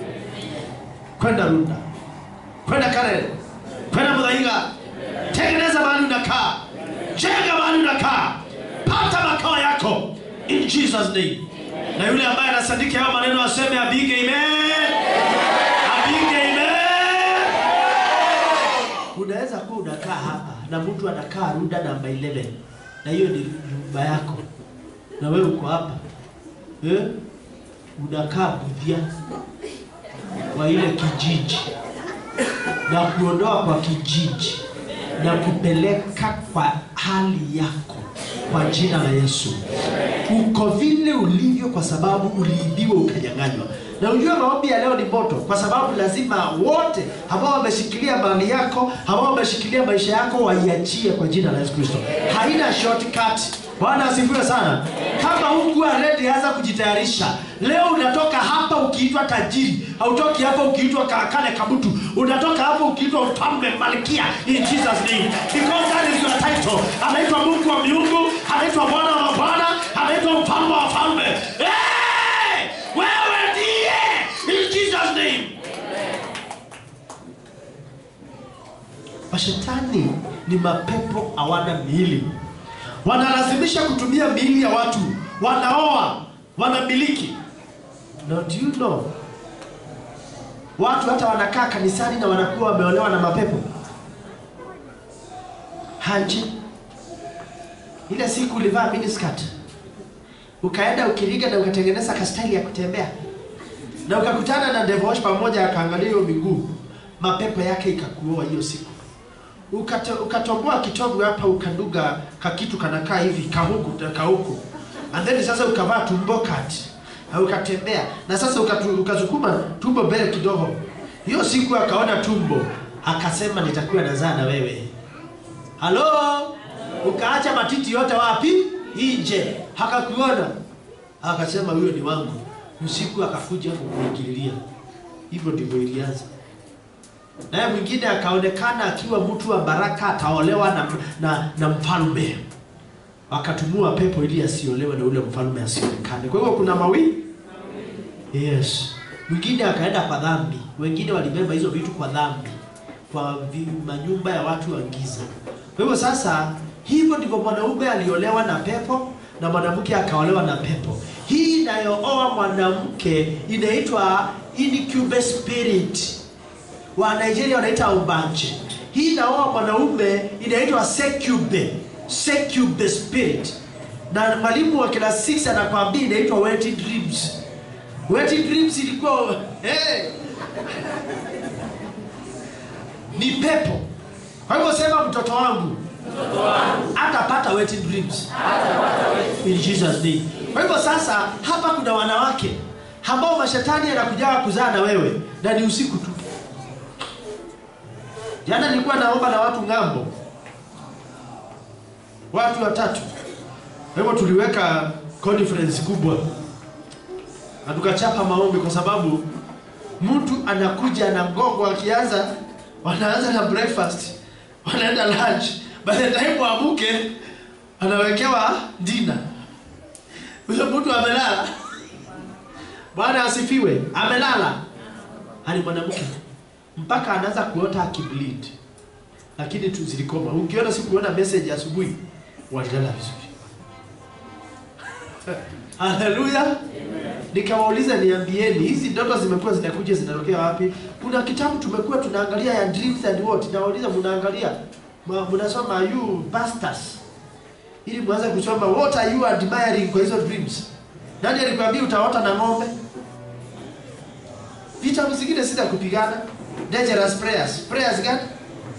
Wewe ushasikia maombi ya Yesu inaitwa dangerous prayers. You only need to be with Jesus. Tunakuja mtu naomba dangerous prayers, mkimwangalia anakaa dangerous leader straight. You only maisha ya wokovu si maisha ya kuchanganyikiwa na kukaa na hofu. Kama Yesu na ukae kama ujui. Hallelujah. Na by the way, ukatembea na mimi ukiwa huko mjanja, ni wewe utaumia. Sababu unaweza dhani siombagi. Unanielewa? Kwa sababu ninakaa rede ndani ya Yesu. Kama Yesu anatawala, nini ingine?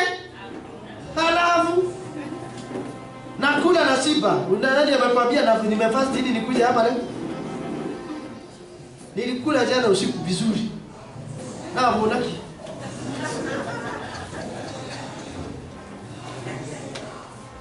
Don't you know? Mapepo si ya kutolewa na njaa. Unanielewa? Yes. Azingine mbona mnanunulia ka KFC mnakuja. Hallelujah. Sitaki kununuliwa, naweza lishwa kwa shetani. Kitaka utanipea nitajinunulia. Sisemi uko na mashetani. Kwa hivyo wanaweza tumia mili ya watu, wanaoa, wanamiliki, wanang'ang'ana kuwa mzee wa kanisa.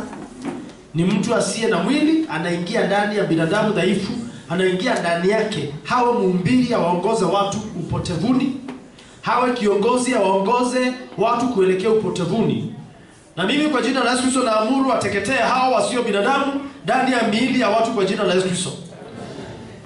Ukienda makanisa mengine kama kwa kina sister, wanasema mambo ya roho hatutaki. Wewe ukisikia mtu anasema mambo ya roho hatutaki, huyo mtu ako na plan gani?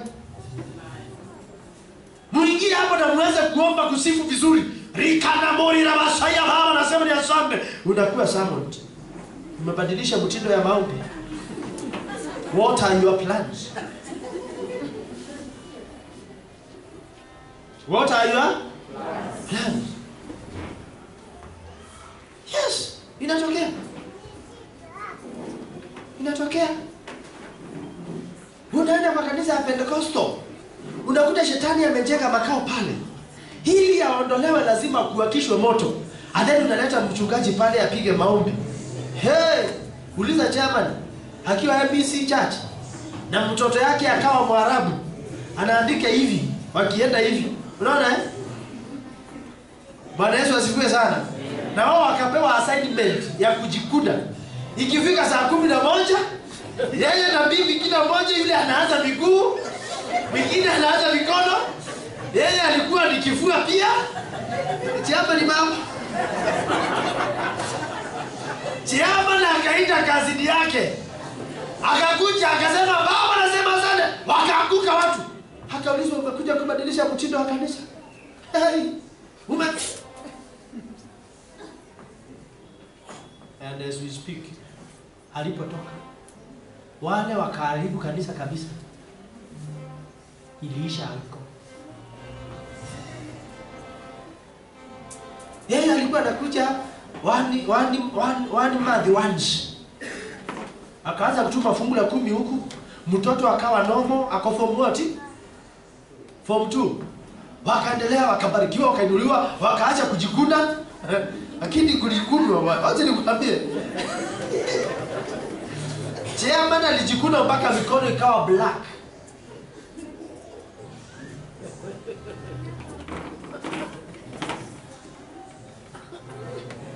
Saizi muangalie venye anameremeta. Pastor akasema hii maombi imeletwa na that time ulikuwa bado chairman. Ulikuwa chairman huko? Hii maombi imeletwa na chairman. Hatutaki. Hapo akaleta pastor mwingine. By the time pastor anaingia akaona watu wanakimbia one by why? Kwa sababu shetani amekaa pale na mission yake ilikuwa kuharibu kanisa. Wacha nikwambie. Hapa siwezi lala. Unanielewa eh?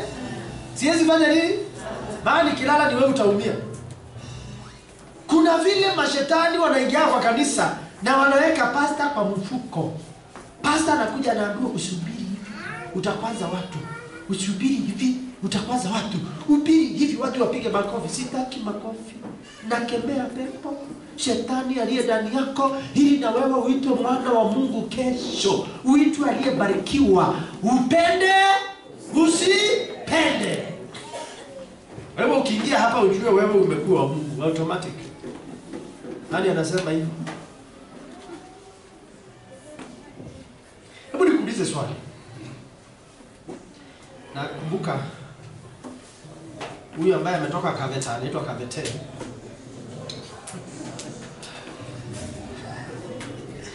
Those are two names about it itself by a wish. Anaitwa Kavete na ametoka wapi? Kaveta. Now kuna kanisa alikuwa anaombea. Hivyo sasa pastor alikuwa anapigia simu anamwambia nitakulaani usipotupa hiyo time. Nitakulaani. Hivyo sasa akaenda. Akakuja hapa akiwa hajalipwa miezi kama 5. Akaenda akalipwa. Hata akikuja hapa aliletwa na mshirika. Walikutana tu na mshirika akamhurumia kwanza akamlipia rent. Akiwa nyinyi washirika wa hapa na waheshimu sana. Mungu anapenda kusaidia. Endeleeni hivyo. Jipigie makofi. Hiyo sijasahau. Na ukiona sijasahau inamaanisha hata Mungu hajafanya nini? Hajasahau.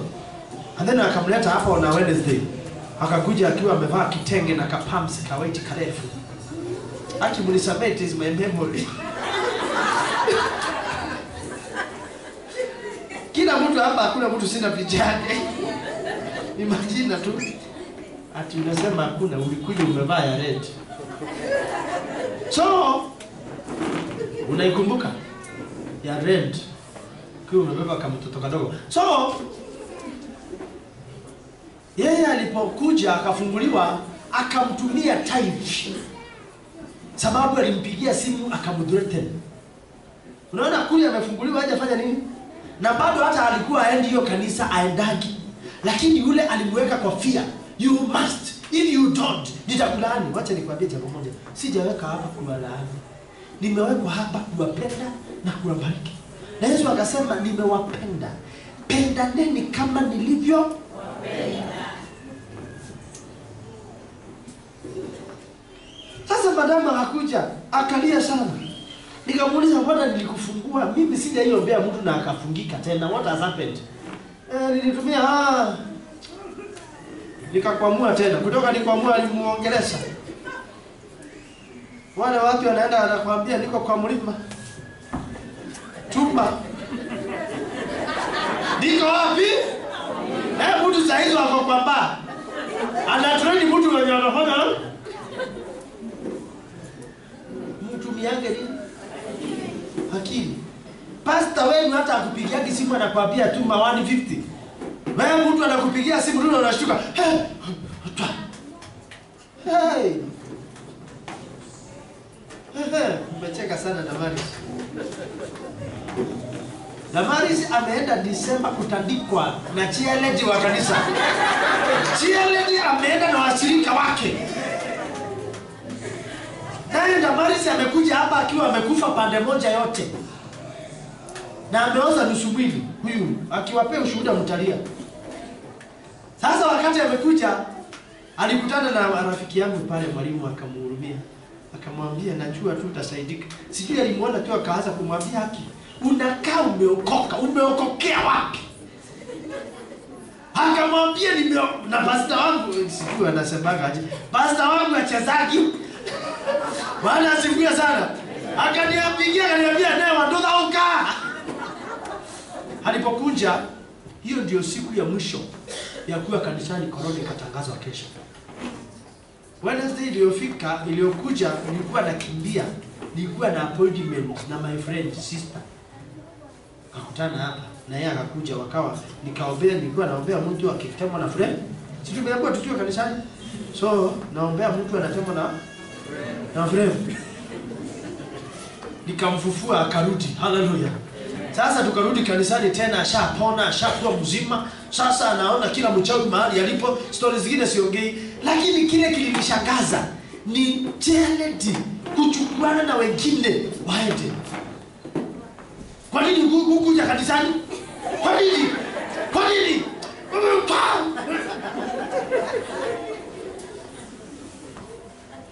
Acha nikwambie, wewe si wa kuchezewa. Walipomchapa, hiyo mama ametoka hospitali, hata saa hizi anaitananga akiwa haezi amuka, hajatembea tena. Kwani unajichezeaga wewe? Hey! Na wale wengine hata hiyo kanisa hawawezi point na mkono hivyo. Yes. Ndio niliwaambia akikuchapa usimgeuzie ingine, waacha achape tu. Atakutana na Mungu wa hapa. Sasa wanashida bado wanakuita. Wanashida wanamuita. Kumbe walikuwa wanachapa, wanasema na wiki aibu ya katonzobia. Nimekuweka hii ingine. Yes, usione mtu tu anaachilia, udhani anaachilia mkono tupu. Bwana alinipigia simu saa hizo alikuwa ameingiwa na shida. Bwana asifiwe sana. Alinipigia simu. Nao sikia hii. Sijuzi walikuwa wamekidnapiwa 25th of December. Walikidnapiwa wakiwa wapi? Halio mume wake akiwa maskini special. Sikiliza hii mambo nimewafunza sasa. Na niongee ama niachie hapo? Ukinipea ruhusa nitaongea. Niongee. Kwa sababu nafunza hiyo kitu. Niongee. Kama umenipea ruhusa simama nione. Kama umenipea, kama hujanipea nitakaa. Niongee. Thank you. Si nimepewa ruhusa? Yes, nimepewa ruhusa. Alikuwa amenipea, aliniambia nitoe hiyo ushuhuda. So, wacha nikwambie. Wakati ameoa mume hakuwa na kitu. Baba ya mume alikuwa pastor wa MBC. Kumbe naye ameoa mchawi kwa boma. Wakaorganize vile, akaenda akakanyangwa na tembo kwa kichaka pale inaitwa Oloitokitoko. Pale Oloitokitoko. Alipokanyangwa na simba, hao watu wamelipwa 12 milioni, wamemwanga yote. Nao wachana na hiyo.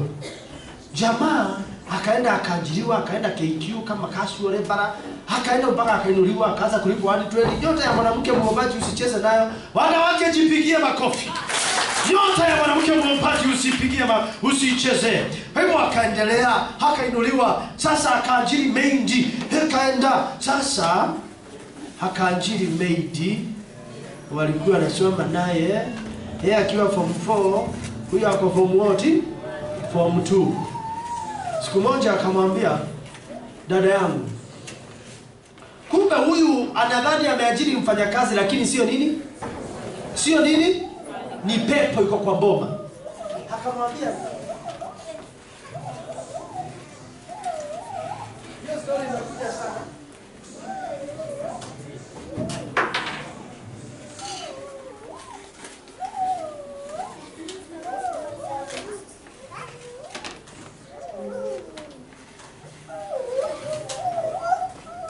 Kwa hivyo angalia masaa, yule akamwambia, dada yangu, mtoto wake ameharibu lembo ya gari ya mtu ya Prado, naomba unipe advance ya 3000. Naye akachanganyikiwa, akapigia bwana yake simu, akamwambia na kutumia namba ya mwanamke yako wote, maana kununua hiyo lembo huko ni expensive, ukuje umpeleke hapa River Road. Akauza bwana yake. Alafu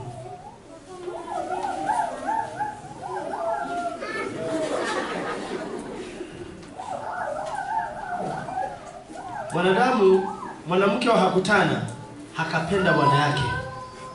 Ile usiku wakatuma pepo kwake. Pepo ambao utakuja imebaa mwili wa mwanamume ambaye anaitwa mume wake. Ilikuwa tarehe 5 mwezi wa 6 mwezi wa 2017. Was it that? Mnisamee huku niko shida nini. Kwa hivyo hiyo siku akiwa amelala exactly saa 6 saa 7 akaona mzee amemtoa nguo na ameingia amefanya 1 2 3. Yaani sasa ameamka usingizini akamuuliza, "Wewe." Akiamuka hakuta naye amelala. "Ni nini umefanya?" Akamuuliza, "Nimefanya nini?" "Umefanya hivi na hivi." Akamwambia, "Hapana, sijafanya kitu kama hiyo. Wewe ingia uombe tu." Hiyo ndio siku ya shetani kuingia kwake. Hakaanza kazi. Na ili aingie kazini wakaua mguu hii pande hii mpaka left. Akabaki amekufa pande hiyo yote. Kwa hivyo ilikuwa ni ameibiwa. Kwa hivyo hii amefungwa, hatakuwa na custody ile pepo ambayo imeambiwa kuanzia leo wewe ni bwana yako. Akapigwa na yule mzee akaenda kulazwa hospitali. Akikuja hapa hata handbag hakuanga anabeba, hangeibua. Alianza kubeba ama siku hizi abebaki. Alianza kubeba anawekaga hapo chini. Hakuwa anabeba. Simnipigie makofi jamani.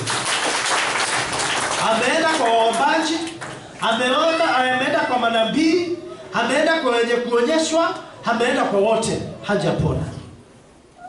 Bwana Yesu asifiwe sana.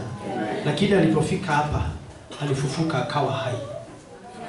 Hakuna hospitali au kanyanga kuondolewa kuoza ambao waliwekewa kwa miguu. Usidiwe. Supige Yesu makofi. Sasa as we speak, yule alikuwa na pesa ya kuoga watu wakamuulie Voi Forest. Hapo kwa nyumba anaamkanga saa 10. Anarudi nyumbani saa 5 usiku ni kukula miraa. Pesa inapotea wanasema yeye ndiye ametuma watu wakaibe. Hajagusa. Watoto walikuwa wametoroshwa huko. Huyu mtoto aliachwa akiwa na miezi gani? 1 year 2 months kuja wewe. 1 year 2 months. Huyu mtoto akanyimwa maziwa ya mama. Hakanyimwa maziwa ya mama 1 year 2 months. Na akatoroshwa ili mtu ambaye ako pepo haolewe kwa hiyo bomba. Hapo wakati tumekuja sasa, nikamwambia the next step tunaendea watoto hao. Because alikuwa akifika pale anaitwa watu kule huko akuje kumuua. Wanamwambia utakuja hapa kuziku. Na glory to God. Here they are. Here they are. Hao watoto nadhani waliteseka aje. Hao watu wakaenda kwa unganga tena. Msicheze na hii maombi unaona na kuombea hapa uone kama ni simbo. Wakati walirudi kwa unganga tena. Hao dada zake wote kila mmoja alibeba mizigo yake akielekea kwao. Na walipofika kwa boma wote wakavujika mikono na miguu. Mungu wao ukiita na ukomandaneta wao. Na ako hapa ako mzima. Na kama unataka kupikiwa keki, the sweetest keki inatokanga kwake. Na nisikia anafanya mambo mengi, beautician, kupamba, kuleta mahema, kuleta viti, unamuona anakutengenezea function. Na kazi nyingine gani? Kwa hivyo akikuja alikuwa amewekewa kesi, alikuwa ameshikwa kwa polisi na akashitakiwa huko ni Makinoni, Mariakani. Hivyo alipokuja akaniambia kuna kesi aliwekelewa, aliframiwa na ilikuwa ya kutuma, tukaondoa hiyo kiama. Sema kiama. Tulipoondoa nikamwambia sasa wewe enda, ameenda mara 2. Na ananipigiaga simu akiwa kwa njia, niko kwa SGR naingia kwa gari namwambia enda. So nikamwambia unanisumbua, kesi iliisha. Hivyo alipoenda akaanza kuulizwa na prosecutor, wewe unataka ulipwe aje? Unataka hii kesi aje? Kesi iliisha kitambo. Juzi ndio ameenda akaambiwa unajua kesi iliisha. Na hii kuamuliwa, lakini kesi na anaenda kulipwa pesa kwa jina la Yesu. Maana lazima kilicholiwa na vidudu na madumandu na parare kirudishwe, asema Bwana wa majeshi, in Jesus name. Hiyo ni ushuhuda wa mmoja. Wacha niwaambie jambo moja. Mimi nikisimama kuomba nawe, usichezi, lazima nifanye kile ambacho Mungu anataka nifanye kwako. Amen. Na kuombea bila wasiwasi. Kama dada aliyenyuma pale, shetani amemzuia mara ngapi? Mara 3. Siku 3 kuja. Anaamuka, anataka kukuja, anakaa tu kwa sitting room. What was happening? Mwanajeshi. What was happening? Nilikuwa naona. So achana na hiyo.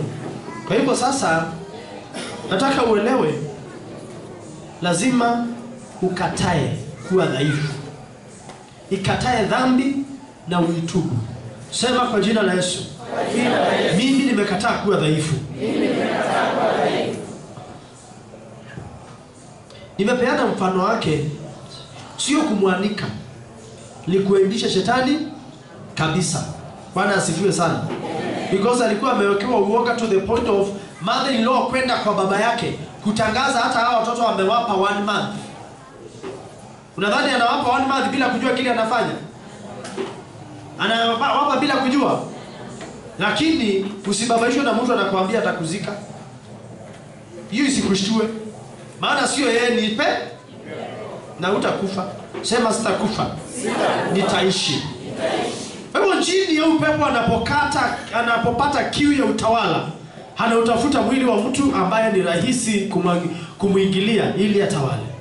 Ili aoe, pepo hilo linamtafuta mtu mmoja ambaye hajaokoka, linamuingia ndani yake na kuanza kutenda kazi. Kwa hivyo wasiokuwa na miili wote wanatumia miliki za wanadamu.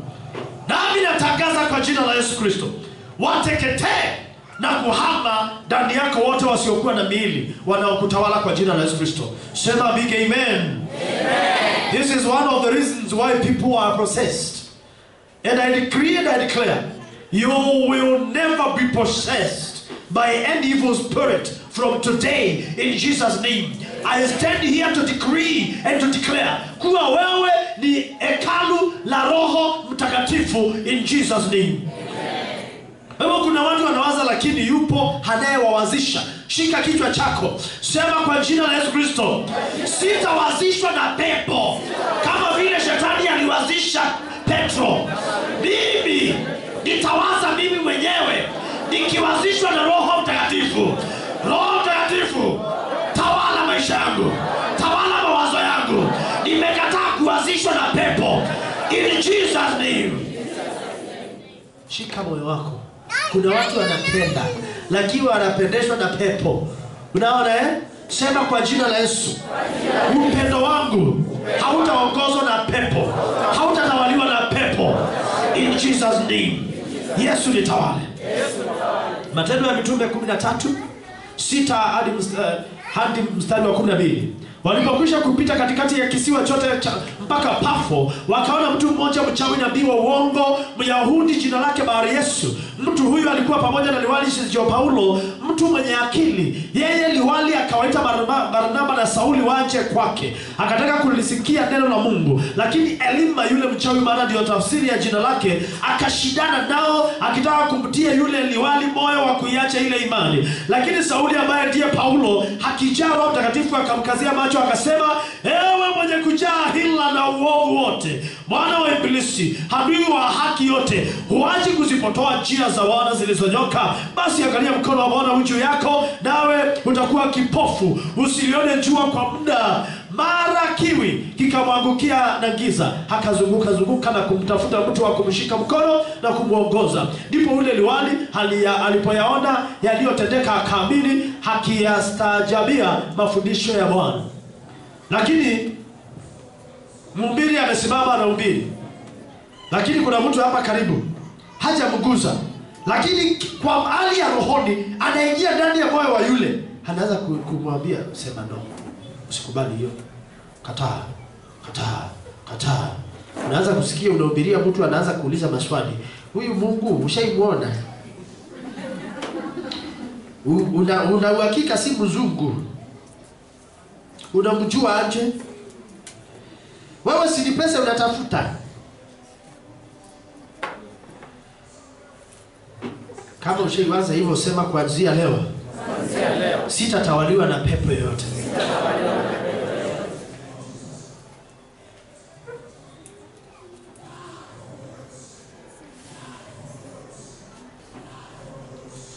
Huyu mkuu wa mkoa amemkaribisha Paulo uhubiri, lakini Paulo alipokuwa kumhubiria yule mkuu wa mkoa, akawekewa jini ndani yake ili akatae kuokoka.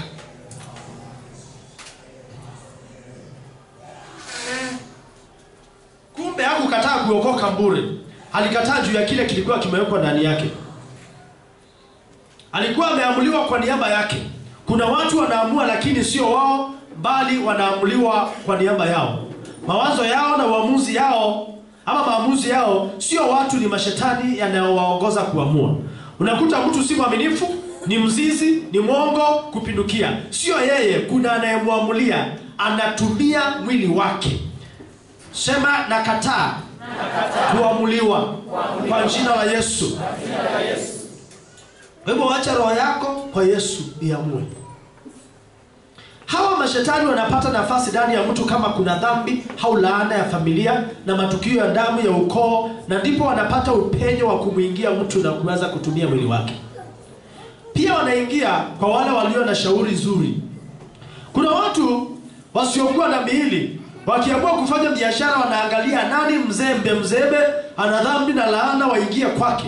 Wanaingia na kuanza kuonja raha ya kutawala kama binadamu, kuoa kama binadamu, kucheza kama binadamu. Na unaona wewe unashindana na binadamu, kumbe unashindana na shetani bila kujua. Sema kwa jina la Yesu. Shetani ninayepigana naye, ninayeshindana naye kama binadamu, na mshinda na kumwangusha sasa na milele kwa jina la Yesu. Mwanzo 49 mstari wa 19. Gadi jeshi litamsonga, lakini atawasonga wao mpaka visigino. Kwa miaka wamekuzunguka. Kuna mtu mmoja umesoma na jeshi kwenye ndoa, umesoma na jeshi kwenye biashara, kwenye masomo, lakini kama Mungu aishivyo itafika mahali utawasonga mpaka visigino kwa jina la Yesu Kristo. Na nikuanzia sasa kwa jina la Yesu Kristo. Marko sura ya 5 mstari wa 1 kwenda chini. Wakafika ng'ambo ya bahari mpaka nchi ya Wagerasi. Na alipokwisha kushuka chomboni, mara alikutana na mtu ambaye ametoka makaburini, mwenye pepo mchafu. Makao yake yalikuwa pale makaburini, wala hakuna mtu yeyote aliyeweza kumfunga tena hata kwa minyororo, kwa sababu alikuwa amefungwa mara nyingi kwa pingu na minyororo. Akaikata ile minyororo na kuzivunja zile pingu, wala hakuna mtu aliyekuwa na nguvu za kumshinda. Na siku zote usiku na mchana alikuwako makaburini na milimani, akipiga kelele na kujikatakata kwa mawe. Na alipomwona Yesu kwa mbali, alipiga mbio akamsujudia, akapiga kelele kwa sauti kuu akasema, nina nini nawe Yesu mwana wa Mungu aliye juu? Na kuapisha kwa Mungu, usinitese, kwa sababu amemwambia, hewe pepo mchafu mtoke mtu huyu. Akamuuliza, jina lako ni nani? Akamjibu, jina langu ni Legioni, kwa kuwa watu wengi. Akamsihi sana asiwapeleke nje ya nchi ile. Na hapo mlimani palikuwa na kundi kubwa la nguruwe wakilisha. Pepo wote wakamsihi wakisema, tupeleke katika nguruwe tupate kuingia wao. Akawapa ruhusa, wale pepo wachafu wakatoka, wakaingia katika wale nguruwe, nalo kundi lote likatelemka kwa kasi ngeni, wakaingia baharini, wapata 2,000 wakafa baharini. Imagine pepo inamwapisha Yesu. Namwambia tunakuapisha. Sema na kuapisha shetani. Teketea milele maishani mwangu. Hawa nini walitaka katika nchi ile? Wenyeji wa nchi ile walijua kuhusu hii Legion, na kama hawakuhusika na hayo mapepo, Bwana wakamfukuza Yesu. Maana unaona walienda na wakafukuza Yesu baadaye.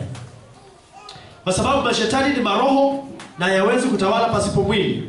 wala hayawezi kufanya kazi pasipo mwili. Ndio maana yaliomba yapelekwe kwenye nguruwe, maana yalikuwa yanaenjoy kukaa kwenye mwili. Unaona Hapo sasa yakitolewa yatarudi katika ile hali ya upweke. Baada yametolewa kwa mwili ambao ilikuwa inatawala. Ndio unaona alikuwa kwa mlima akionyesha ubabe wake, naweza kata hii kifua. Unaona Ushaona wale wanaweka kabuti hapa alafu wanaweka chupa hapo. Henda pale na ufanye hivi. Utafukuzwa.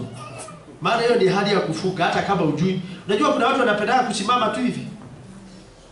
Hapo ni shida. Kwa hivyo Yohana sura ya kwanza mstari wa 6 palitokea mtu ametumwa kutoka kwa Mungu, jina lake Yohana.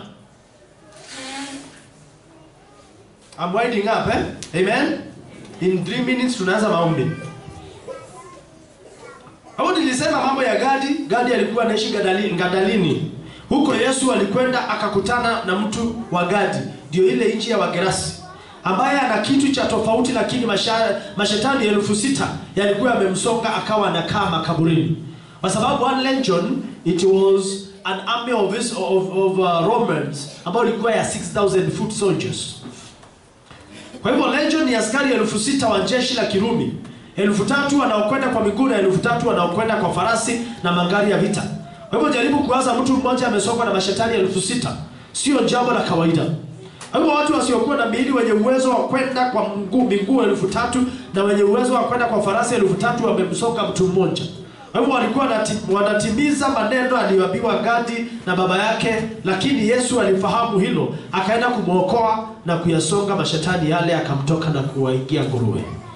Kwa hivyo Yesu yeye kupitia macho yake akaona kuna mtu wa Gadi, saa ya kuwasonga imefika.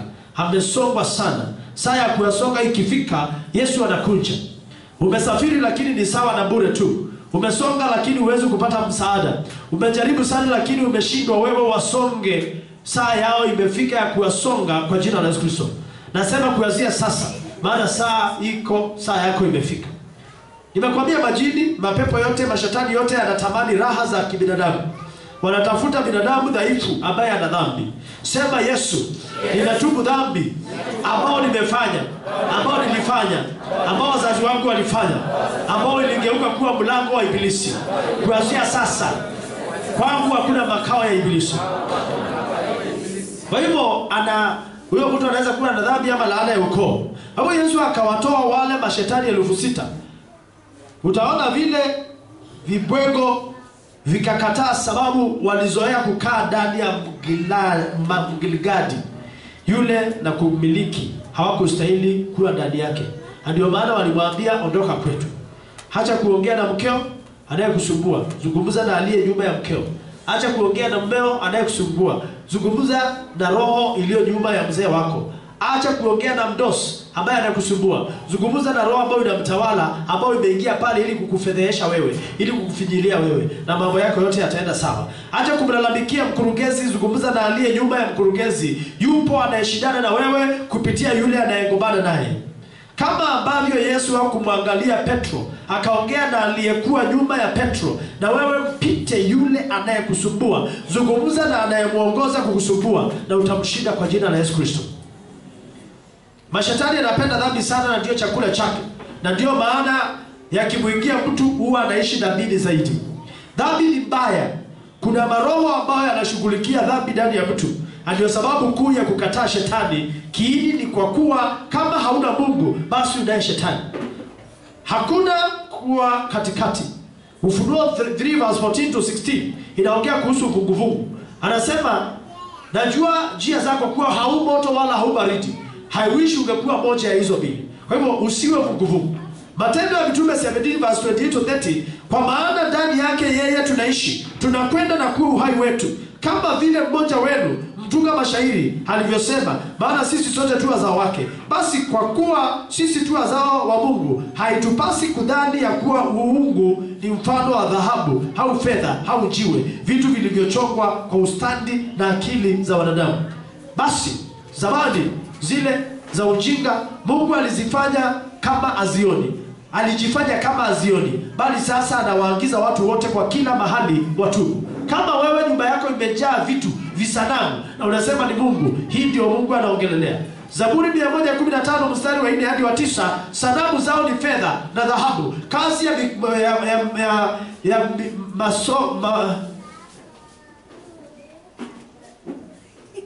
mikono ya wanadamu. Zina vinywa lakini hazisemi, zina macho lakini hazioni, zina masikio lakini hazisikii, zina pua lakini hazisikii harufu, mikono lakini hazishiki, miguu lakini haziendi, wala hazitoi sauti kwa koo zao. Wazifanyao wanafanana nazo, kila mmoja anayezitumainia. Henyi Israeli, mtumaini Bwana, yeye ni msaada wao na ngao yao. Kwa hivyo hasa kugeuza matumaini yako kumwelekea Mungu. Anasema katika Kumbukumbu la Sheria sura ile ya 4 mstari wa 14 hadi 29, na sitasoma yote. Anasema, jihadharini nafsi zenu basi, maana hamkuona umbo la namna yoyote siku ile Bwana aliyosema nanyi kutoka kati ya moto. Hakukuja kama umbo lolote, maana yeye ni Mungu. Bwana Yesu asifiwe sana. Usitengeneze umbo wa chochote na ukiite Mungu. Msije mkajiharibu nafsi zenu mkajifanyia sanamu za kuchonga, mfano wa sura yoyote, mfano wa mwanamume au mwanamke, mfano wa mnyama yeyote aliye duniani, au mfano wa ndege yote arukaye mbinguni, au mfano wa kitu chochote kitabaacho juu ya ardhi, au mfano wa samaki yote aliye majini chini ya nchi. Tena usije ukainua macho yako hata mbinguni, na ulionapo jua na mwezi na nyota, jeshi la mbinguni lote pia, ukashawishwa na kuviabudu na kuvitumikia, ambavyo Bwana Mungu wako amewagawanyia watu wote chini ya mbingu zote. Bali Bwana amewatoa ninyi na kuwatoa katika tanuru ya chuma katika Misri, mpate kuwa watu wa urithi kwake, kama mlivyo leo hivi. Mungu amekuita wewe upate kuwa mtu wa urithi. Sema, mimi ni mtu wa urithi. Ndio maana Isaiah 45 verse 18 to 25 anasema, maana Bwana aliyeziumba mbingu asema hivi, yeye ni Mungu, ndiye aliyeiumba dunia na kuifanya, ndiye aliyeifanya imara. Hakuiumba ukiwa, aliiumba ili ikaliwe na watu. Mimi ni Bwana wala hapana mwingine. Sikusema kwa siri katika mahali pa nchi ya giza, sikuwaambia wazao wa Yakobo nitafurahi bure. Mimi Bwana nasema haki na nena mambo ya adili. Bwana Yesu asifiwe sana. Tena anasema Kumbukumbu la Sheria 29 verse 25 to 29, ndipo atakaposema watu, ni kwa kuwa waliacha agano la Bwana Mungu wa baba zao alilofanya nao hapo walipowatoa katika nchi ya Misri, wakaenda wakatumikia miungu mingine, wakaiabudu Mungu wasioijua asiyowapa yeye. Ndipo ikawashwa hasira ya Bwana juu ya nchi hii, kwa kumleta juu yake laana yote iliyoandikwa katika kitabu hiki. Bwana akawang'oa katika nchi yao kwa hasira na ghadhabu na makamio makuu, akawatupa waende nchi nyingine kama hivi leo. Mambo ya siri ni ya Bwana Mungu wetu, lakini mambo yaliyofunuliwa ni yetu sisi na watoto wetu milele, ili tufanye maneno yote ya sheria hii. Mambo ya siri ni ya nani? Ni ya Mungu, lakini yaliyofunuliwa ni yetu, ya kutujenga sisi wenyewe. Na basi mwisho nasoma Yeremia 29 verse 11 to 14. Maana nayajua mawazo ninayowazia nyinyi, asema Bwana, ni mawazo ya amani wala si ya mabaya, kuwapa ninyi tumaini siku zenu za mwisho. Nanyi mtaniita, mtakwenda na kuniomba, nami nitawasikiliza. Nanyi mtanitafuta na kuniona, mtakaponitafuta kwa moyo wenu wote. Bwana Yesu Kristo asifiwe sana. Kwa hivyo leo nataka mjue, chochote ambacho kilijengwa, kilijiumba kupigana nanyi, saa ya kukiteketeza imefika. Bwana Yesu Kristo asifiwe sana. Wacha tuombe na msikilizaji wetu. May the Lord bless you and keep you. May the Lord make his face to shine upon you and be gracious to you. May the Lord turn his face towards you and give you peace forever. In Jesus' name.